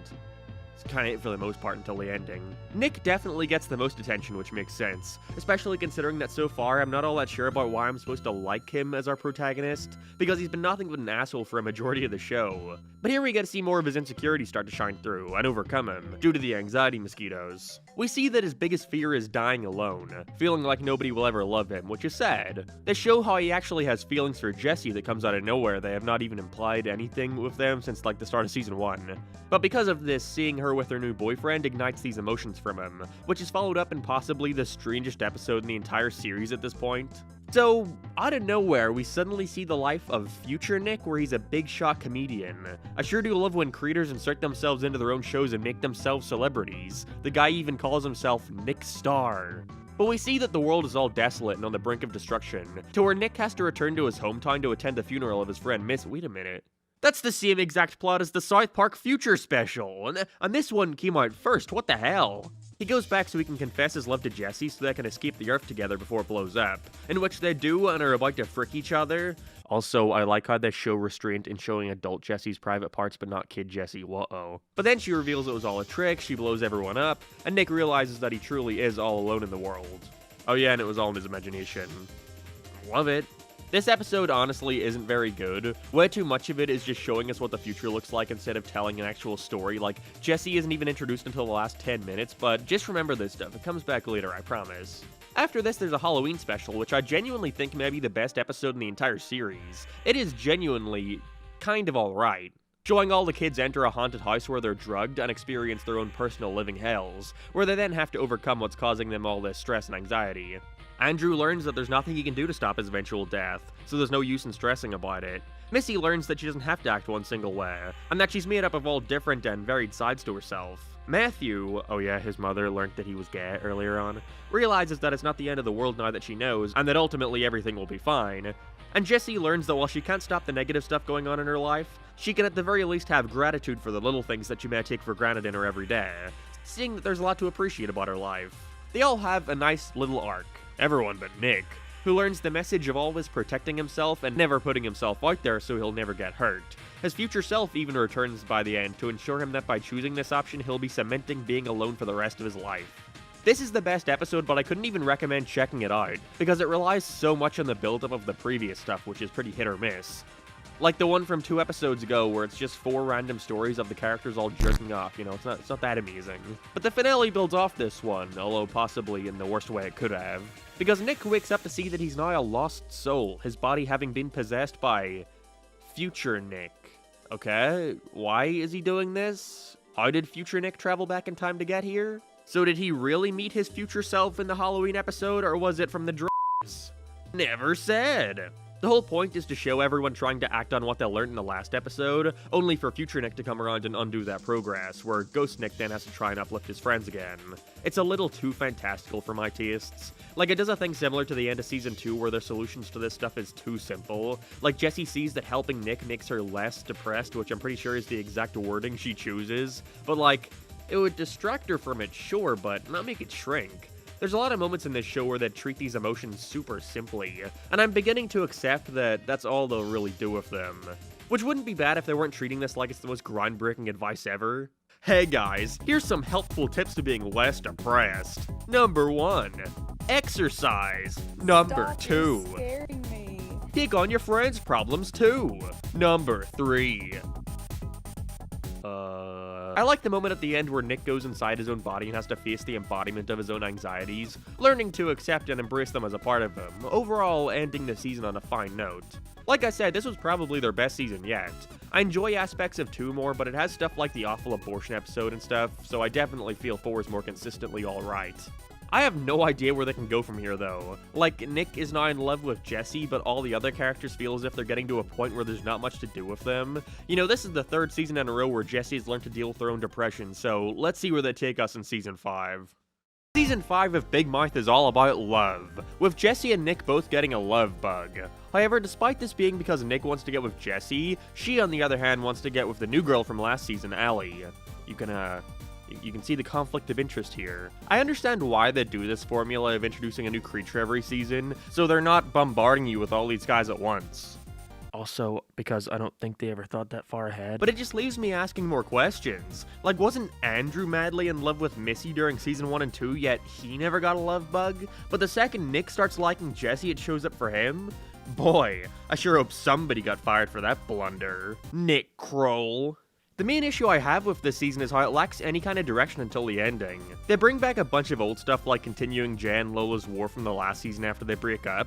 The Sheem Wizard comes back to star in his own episode again. It really feels like they've begun running out of steam, if that was even possible. Despite only being at season 5, it's already starting to reach that point where their characters are turning into one-note archetypes. Especially Andrew, he's the worst culprit to this. In the beginning he was an awkward and perverted kid, yeah, but there was still a part of him that felt real in a way. But after the 2nd season they really started leaning into that perversion.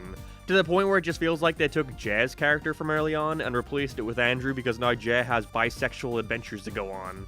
Honestly, it may just be a case of getting in new writers and such as the show has went on. I actually checked out the writers and stuff and was shocked to see that Nick Kroll was only responsible for writing 1 episode of Big Mouth, that being the pilot. And while other producers such as Andrew Goldberg have been a little more involved throughout the show, it seems like season 5 and 6 are the ones with the least amount of involvement from its original creators. And while there's not a noticeable drop in quality or anything, it definitely does feel different.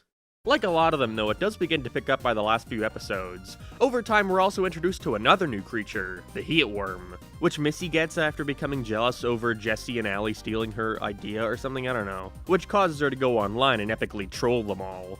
Nick then also gets one after Jessie breaks his heart in front of the whole class, his love bug dying and coming back as a worm, Missy and Nick both bonding over their mutual hatred of them both, which turns their worms into heat snakes, growing larger and larger. This is the main theme of the season, but it is way less grand compared to what each previous one had built up. These ones remain episodic for the most part despite a couple running themes, like Matthew breaking up with his boyfriend to pursue Jay because he likes him now, I guess? Yeah, that's natural. There's also this big half-hour-long Christmas special where they tell a bunch of random Christmas stories using the Big Mouth characters, and I'm gonna be real with you, I skimmed through this one. There are not words to describe how much I hate when a show does these types of episodes. They are so bloody boring to me and I don't know why. I think it might come from my love of The Simpsons. As a kid, they would air around 4 Simpsons episodes every night, and so when one of them was a goddamn anthology I had already seen 5 times before, 7-year-old me was furious. Anyway, Big Mouth. I will say, however, there is some stuff to appreciate about it, like all the different art styles they go for, which are replicated pretty well, like a more action-y looking style, stop motion, and a storybook aesthetic. I think it's important to recognize that when a show has a generally ugly art style, I see a lot of folks trying to say that the artists and animators working on it are lazy or untalented, when that's not the case at all. They just do what they're told. And there were a few moments in Big Mouth where I could truly see that talent shine through.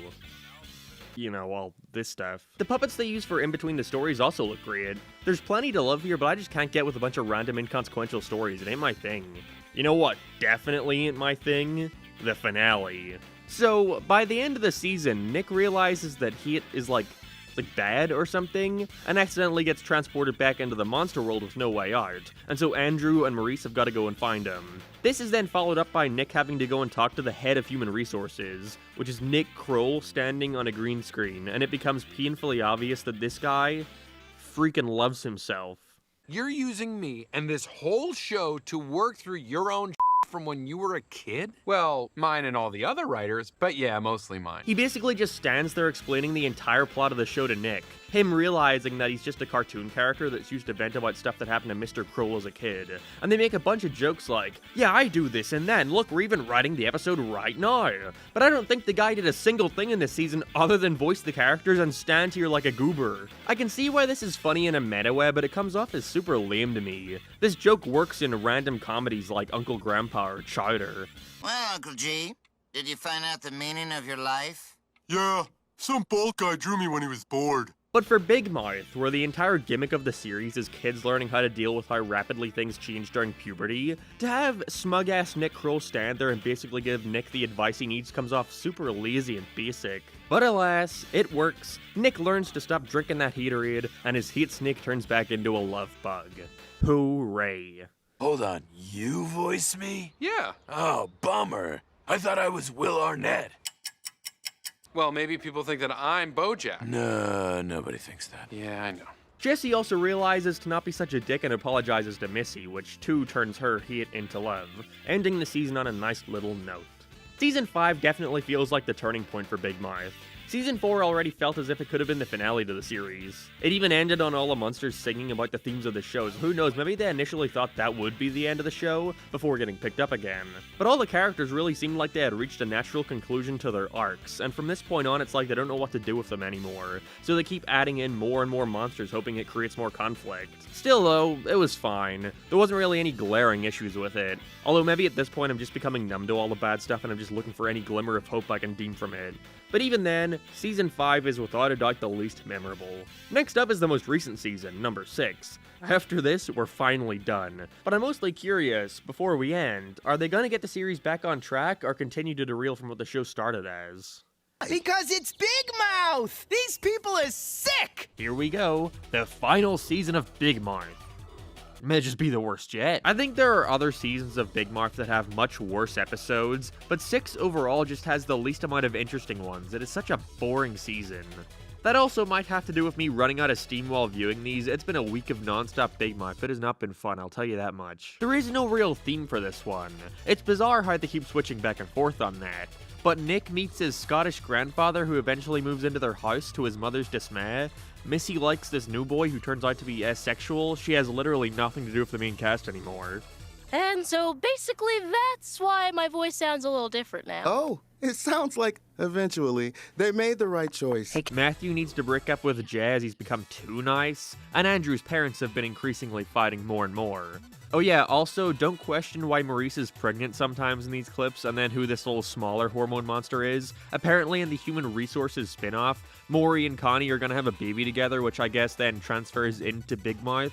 Although it's bizarre to me how this is structured, as it starts by establishing how Connie doesn't want the kid, but then a few episodes in she suddenly does want it. So if you're watching Human Resources and want to follow along with the storylines, I guess that requires you to also check out Big Mouth. A while back I decided to watch some of Human Resources when it came out, just to see if it were anywhere near as bad, and was surprised to see that I actually enjoyed it way more than Big Mouth, which a lot of people seem to agree with. I only saw the first episode, and while nothing amazing, I think a series focusing on these guys dealing with characters that aren't restricted to only children allows for a great variety of storytelling. It had this elderly lady with dementia plot in the first one, which I actually really liked. So, if you want to look at any of this after watching the video, I'd probably recommend the first episode of Human Resources. I can't speak for the rest. I really don't like how they handle Andrew and his new girlfriend. I never enjoyed it when a show would bring in a long-term relationship that doesn't reset for one of the characters, and then a couple episodes later has them acting completely differently just for the sake of breaking them up again. Like, why even bother at that point? There are also 2 really awful episodes here that I wasn't a fan of. They do the same thing as Season 4 where we see 4 different characters going through a similar situation. This time it's all about the girls' private parts. Is that okay for me to say, YouTube? I have no idea anymore. They have so many close-up shots of Jessie violently scrubbing her thing, and we see it get bright red and itchy with yeast pouring out of it, like really regretted eating during that episode. Then there's like a musical episode. I think it's a Mamma Mia parody, but it's Lola getting 3 dads all at once, and I'm glad to see that even 6 seasons in, she can remain the most consistently annoying character in the whole show. Nothing, though, could have prepared me for the finale, where, out of nowhere, all the characters wake up in different bodies. I don't know either. I don't know, man. I never understand this season finale. They always gotta do something cuckoo, and I don't get it. Jessie is switched with her dad's new baby, Missy with some random actor she likes, Nick with his grandfather, and Andrew with his dad. Why they insist on inserting these random-ass supernatural elements to this show is beyond me, but it is a pretty terrible way to end the season.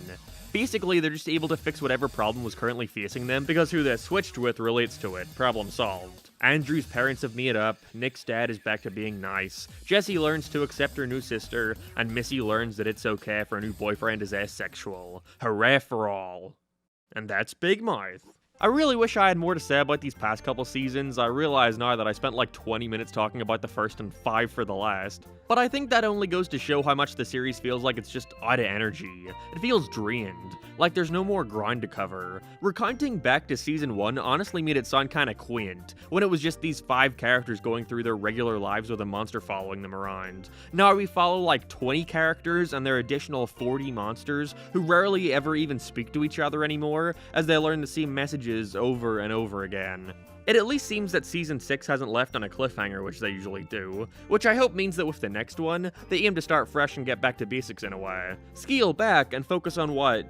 Okay, well I was gonna say focus on what made it good, but that's not entirely true, is it? I guess I just don't like this show on a fundamental level.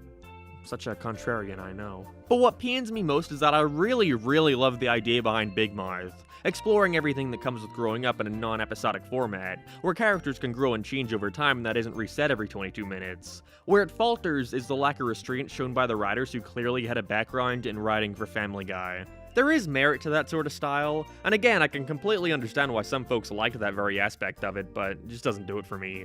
If Big Mouth had a better art style, stayed more grounded, and maybe censored some more of those uncomfortable scenes, I probably wouldn't think it was all that bad. But it all comes together to create a series that feels like it never really knows exactly what it's trying to be, and I think that's what holds it back the most. However, it's got a 7th season coming, and unless Netflix goes under, it isn't getting cancelled anytime soon. At this point, I have accepted our Big Mouth overlords, and I think you all need to as well. I'm tired of seeing it be brought up every other day, people taking any cartoon being cancelled as an excuse to crap on it, saying it should also be cancelled, when I promise you, Big Mouth is not taking the spot of another cartoon. It is now up there with Simpsons, Family Guy, and South Park as a series that'll never die. And the sooner we all accept that, the sooner we can move on from it. A couple months back, I made an hour-long video dissecting every single season of Big Mouth, coming to the conclusion that the show was... pretty bad. But not terrible. With how much folks rant and rave about it online, I was shocked to see that I actually find myself liking some of the ideas they went with. Mainly manifesting one's hormones through a monster called the Hormone Monster. It's a neat idea in the surface level, but pretty disappointing when you realize that the series literally never uses this fun concept to their advantage, just having it as an excuse to tell cringy stories and show kids private parts without getting in trouble. It's not creepy if it's educational. One of the main things I hated about the series was how they started to introduce all these other creatures like love bugs, depression kitties, anxiety mosquitoes. It only aided in confusing this concept more and more given how they're introduced. Like, are we really expected to believe that a 13-year-old boy has never felt anxious before? Never got a bit tense trying to get that victory royale? Oh yeah, and then they confused it further by explaining how there's this strange portal to another world where all of these emotional-based creatures live and work in an office building together. It's truly bizarre and only breaks any sense of logic this series once had. Like, I'm meant to believe that these creatures somehow are able to work with dozens of people at the same time somehow, despite also being their emotions? And on top of that, they have time to live a regular life outside of their 9 to 5? Well, I clearly have no taste, because in March of 2022, Netflix released their first spin-off to Big Mouth, Human Resources. Maybe I'm just cynical, but it came off as such a lazy idea. Like they saw the immense success of Big Mouth and thought that combining it with another crazy popular show would print money. In this case, it's literally like they pitched it through the prospects of Big Mouth meets The Office, of all things. So the show's gonna be like Big Mouth? Well, Big Mouth meets The Office is how we sold it. Oh, I'd watch that. Oh great, I'm glad they spent the first minute of their show basically confirming how lazy of an idea this was. Saying all this, however, I watched the first 2 episodes when they were initially released, and I actually find myself not absolutely hating it. I remember there being a couple interesting and clever concepts buried underneath a cavalcade of problems. Funnily enough, like a month after I released my video where I kept reiterating how Big Mouth was here to stay along the likes of Family Guy and The Simpsons, it was announced that it would only be getting picked up for 2 more seasons, with the 8th being its final. An unfortunate day for Big Mouth enjoyers. And sadly, Netflix were taking human resources with it, being cancelled after only 2. How will we go on not finding out what happens to baby Nick Kroll? Guys, go to the description and sign my petition to get a new season. Big Mouth Future. It doesn't exist, don't actually do that. So given its ending, I figured now would be the perfect time to put the spotlight on human resources. I watched the whole thing. Pray for me. And what conclusion did I come to? Well, that's what you gotta watch the video for! Right now! Kill me! Human Resources Season 1 kicks off... well, okay, after the funny epic meta moment, by introducing us to our main protagonist, Emmy. Yeah, I was shocked to see them have some restraint and not have Maurice be the main character. I'm glad they recognized he works best in small doses. No, instead she's the bumbling, quirky assistant to another love bug who works at the office. If there's one way I could describe her character, it would have to be this image. She's loud and obnoxious, gets drunk all the time, just a total mess. But whoa, her boss has just been fired for undisclosed reasons, and so now she's gotta take over. Honestly, when hearing this premise, it sounded like a great idea for a show. No, really. You know, in a perfect world where Nick Kroll was competent, this would be a series that sees our main characters tackling a different human every episode, dealing with their emotions and helping them get through whatever problem they currently have going on in their life. You know, if you think that's what it's gonna be about, then you're right. Partially. See, if they did that, every episode could be something completely new. It allows you to cover a variety of different subject matters that could be relatable to adults. But no. Instead, the entire thing sees her being the love bug replacement for her boss's kiss, this lady who's just had a baby. So every single story following her doing her job has to do with this same lady, dealing with her husband and baby.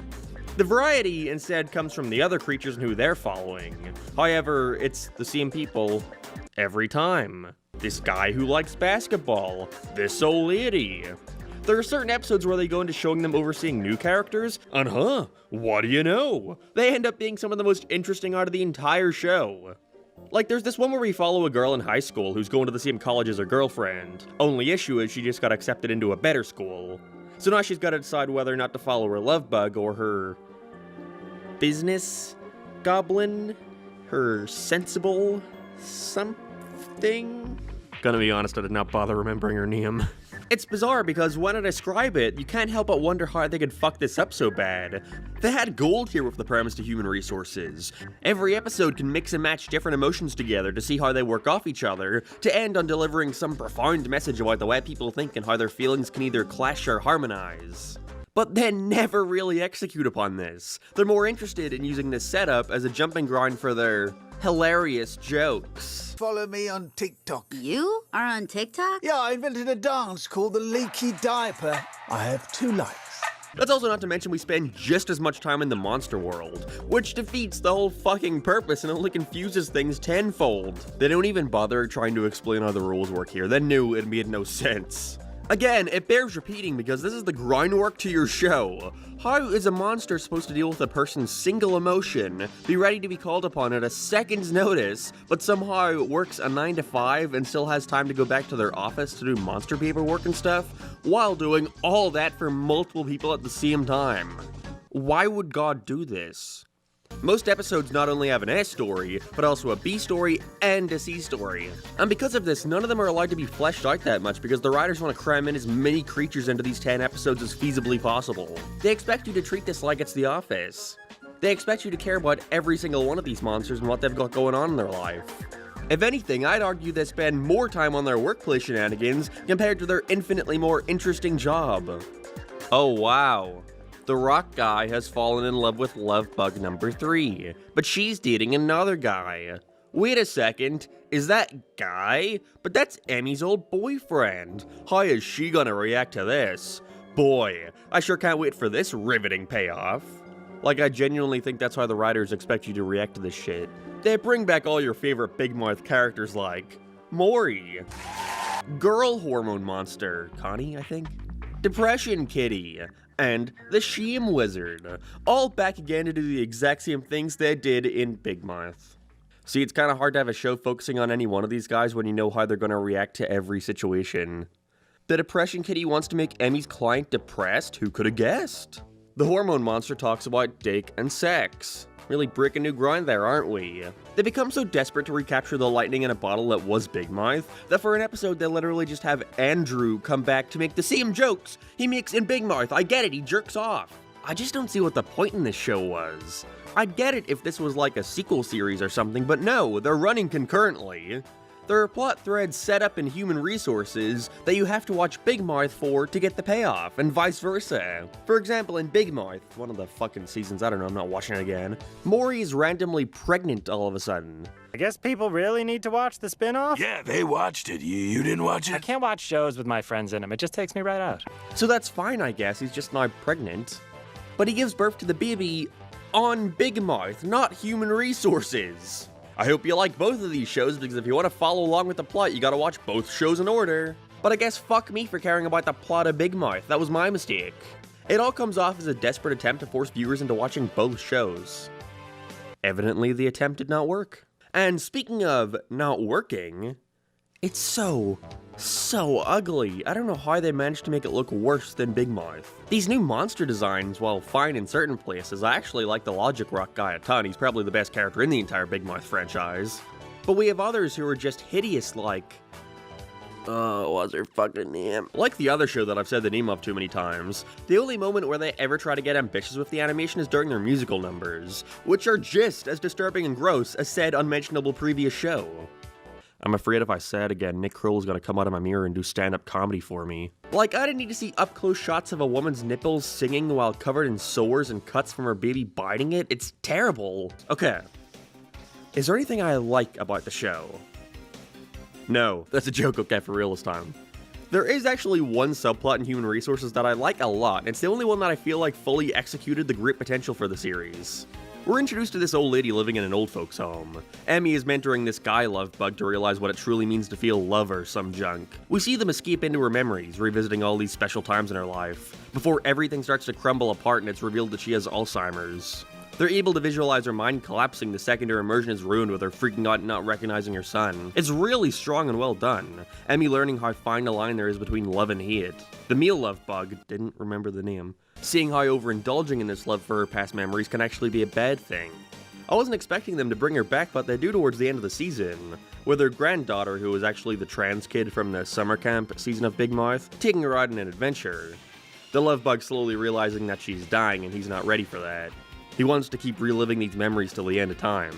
They even pull in her son having to deal with Keith grief, played by Henry Winkler.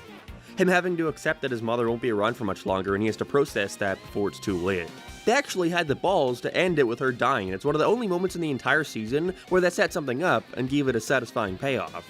Kinda loses me in the last couple of minutes when the granddaughter can suddenly see the love bug and he becomes hers now. Like, we had a full plot in that season of Big Mouth of her being in love with Seth Rogen. That is not a joke. But why wouldn't she have a love bug then? But then again, who cares? I also really enjoy when they finally reveal in episode 8 why the previous love bug Emmy was the assistant for got fired. And it's because she fell in love with a human who could actually see her. Doesn't make a ton of sense considering we're meant to believe this human somehow didn't have any emotion creatures of her own, but hey, I don't mind them bending the rules when they actually do something with it. We see their bond growing more and more, Sonia getting ready to quit her job as a love bug to go be with her, before realizing that the reason the lady was able to see her was because she was schizophrenic. Sonia realizing how crazy this all is, and that being with her will only cause her mental illness to worsen, and so she lets her go. Huh. It's funny, it's almost like your audience connects with your characters more when you try to be earnest. Interesting. But did you also know that this is a Netflix show? You got 2 shows on Netflix! The meta humor has unfortunately not subsided with this new series, and it's taken me until very recently to realize why this stuff bothers me so much. It's lazy. Where's Walter? Oh, Walter's part of the A story this episode. The problem with these jokes aren't that they're meta, it's that they're easy. It feels like a cheap laugh. Like you don't have to put any effort into your writing because the average person finds this shit hilarious. I recently watched this other Netflix animated series, Tear Across the Dotted Line, which was very good. I want to discuss it at some point in the future, but the series is super personal to the creator. He narrates the whole thing and voices all the characters. A couple weeks it returned for a sequel series, This World Can't Tear Me Down. And not as good, but still solid. But something I noticed is that it's incredibly meta and self-referential. They make these exact same Netflix jokes, but somehow it works. Please excuse me, I'm going to do an interview with Cosmopolitan and make a series for Netflix. Blessed are ye who are in line for benefits. That's when I realized it's all about execution and purpose. In Terror, because the story is so personal, we're seeing the main character, you know, the author, creating a season about some of the troubles that were going on when it came to Italy and immigration, him being very pro-immigrants. But there's a lot of moments in the show where we see him stop and try to ask if he's even allowed to vocalize an opinion on the matter, because look at him. He's trying to relate and speak for the common man when he's not the common man. He's literally a famous cartoonist and is doing this from within his own Netflix series. It's very meta, they say the word Netflix like 20 times an episode. But it works because of the context. The meta commentary is used as a jumping ground for a discussion, instead of the entire joke just being, lol, Netflix is something you watch. It's safe to say Season 1 of Human Resources left a lot to be desired, with its main issue being that it doesn't execute upon this idea very well at all. But I will say, there is a glimmer of hope for Season 2, with it ending on Emmy getting a boatload of new clients to become a love bug for. So before definitively saying it's a bad show, it's probably worth giving it a chance to prove itself. So let's go, Human Resources. Wow me. Holy shit, is that a Sonic reference? I just find them to be cringe. Cringe? Cringe. Cringe? Yeah, it's just cringe. Oh boy, here we go! Back at it again with Human Resources Season 2. Wait a minute, I think I actually like this one, what the hell? Season 2 begins the only way it could, giving us a literal slideshow of what happened in Big Mouth to explain why the hormone monsters had their baby off screen. I think it's a perfect way to catch people up from last season. Glad to see they still haven't lost their wit. Yeah, just gonna get it out of the way now, this show is still insanely unfunny. Sometimes characters have twins, and that's just good storytelling. I forgot to mention it last season, but there are these random moments where they're clearly trying to have visual humor, but it's so infrequent that it confuses me every time it comes on. Like, this is a show about dicks and sex, why are you also trying to be Monsters, Inc.? Now, where this season really starts to improve is with the characters. They start to get way more fleshed out to the point where you actually care about them. We kind of drop Emmy getting a bunch of new clients, to instead focus on one again. But it's not as big of an issue, because we're also introduced to a bunch of new clients for the other creatures to be around. Like this lady, this guy, and this kid. All memorable characters. Yes, I remember their names. Why are you stupid? Why are you even asking this? First of all, I gotta talk about our few new characters for the season to take the place of Gavin. Wait, who's Gavin? Oh, that's right. Half of these characters are so utterly forgettable that I forgot to mention him at all. Hormone monster, this guy, very cocky, pun was unintentional. Oh yeah, he dies near the end, fell off a building, was very emotional, promise. So anyways, in terms of new major characters, we have Hope, who I find kind of annoying, but I also think that's the point. As well as this female Logic Rock lady. It took me way too long to realize that she was voiced by Miley Cyrus. I think the writers might have worried about that, so thankfully, they came prepared. Remember when you were a kid and I knew that Miley and Hannah Montana were the same person? You did. I still can't believe it. In this same episode, we see a poster on the wall that is literally just a trace of Invader Zim. There is not even an attempt at parody here. So during this season, we see the Logic Rock fella pursuing the love bug Rochelle, after that purple guy from last season breaks up with her, which begins turning her into a hit snake. I think they really wanted you to root for them like Jim and Pam from The Office, but I could not give less of a shit about her. I don't know why they treat it like she's the main character all of a sudden. A majority of these episodes are about her. She even gets to start the final song. Now, while I wasn't a fan of these Office escapades, I ended up really enjoying what they had going on in the human world. They're able to cover a lot of different ground while still finding a way to connect everything together. It feels way more in line with how I thought Season 1 was going to be, with us seeing these people deal with their problems with two of their emotion creatures being at odds with one another. First of all, we got this lady, Emmy's new client. That's where she meets Miley Stone sis? Miley Roxas. We see how Miley is continuously pushing her away from people, not allowing her to get too close to others. It's this big running theme throughout the whole season until Emmy goes inside her memory bank, which is a thing now. Is that in my head too? Shit, I don't know all the rules. Well, at least they're finally admitting it.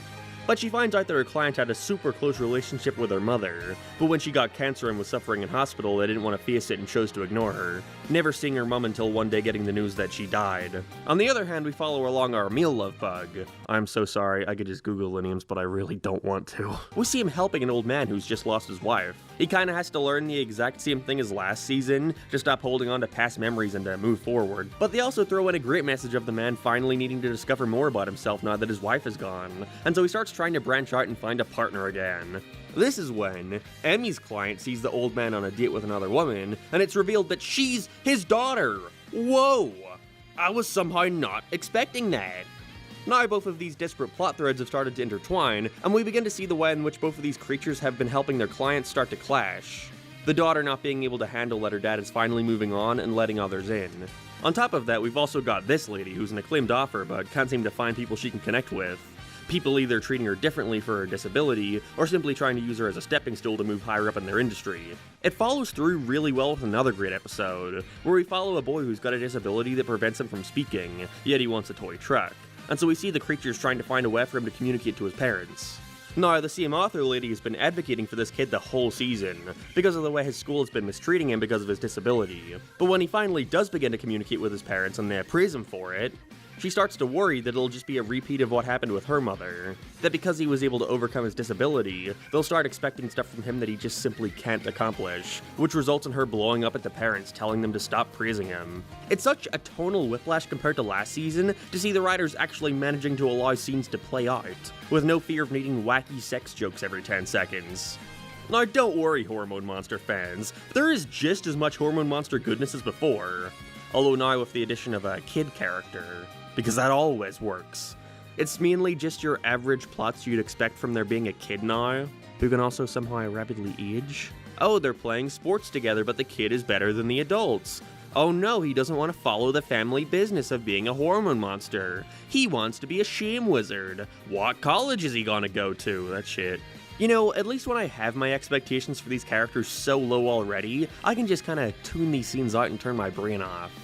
It's only unfortunate because there are so many episodes in the season that have almost nothing to do with their job, especially near the end of the season. We have an entire episode where this little germ guy is being spread around the office and they all get sick. The monsters are having a party and realize the shame wizard isn't that bad of a guy after all. The final episode of the entire series leaves a pretty bad taste in my mouth, because it's just one big Die Hard parody, and you can't have a Die Hard parody without the characters constantly pointing out that what they're experiencing is similar to that movie Die Hard. This idea is so lazy that Rick and Morty literally did the exact same thing with the exact same jokes years ago, and it was equally as unfunny. There are still glimmers of hope, however, sprinkled beneath. Like the Germ episode is where we finally learn more about Miley Cyrus's character, and I like it a lot. We learn that she's so closed off from others because she fears attachment. She lives forever and therefore has to witness countless clients of hers die, and it's turned her into, well, stone. It's times like this where I can actually see the people behind this show having an idea. And it comes together to create a season that, well, yeah, is a little messy and nowhere near amazing or anything, but it's solid. I enjoyed my time with it. If you want my advice, if you ever find yourself interested in checking this series out for whatever reason, start with the second season, you'll have a much more pleasant time. It actually left me feeling kind of bad that the series ended here, when it felt like they had just started finding their groove. Who knows, maybe if this series went on for another 8 seasons like Big Mouth, people would be praising its positive aspects a lot more. But then that just begs the question. If this show is infinitely better than Big Mouth, why did it fail? And I think the answer mainly has to lie with the audience. See, Big Mouth is in a very fortunate place I like to call riding the line. Sure, it's a show for adults that focuses on awkward moments from your childhood that anyone could relate to, like fucking your pillow and getting it pregnant. You know, it's something for adults to watch and reminisce about, not to mention laugh at all the funny pee-pee poo-poo jokes. But if I were to take a guess, I'd have to say a majority of Big Mouth's audience are probably under 18. The people who are currently going through the stuff the series is poking fun at. You know, it's more relatable.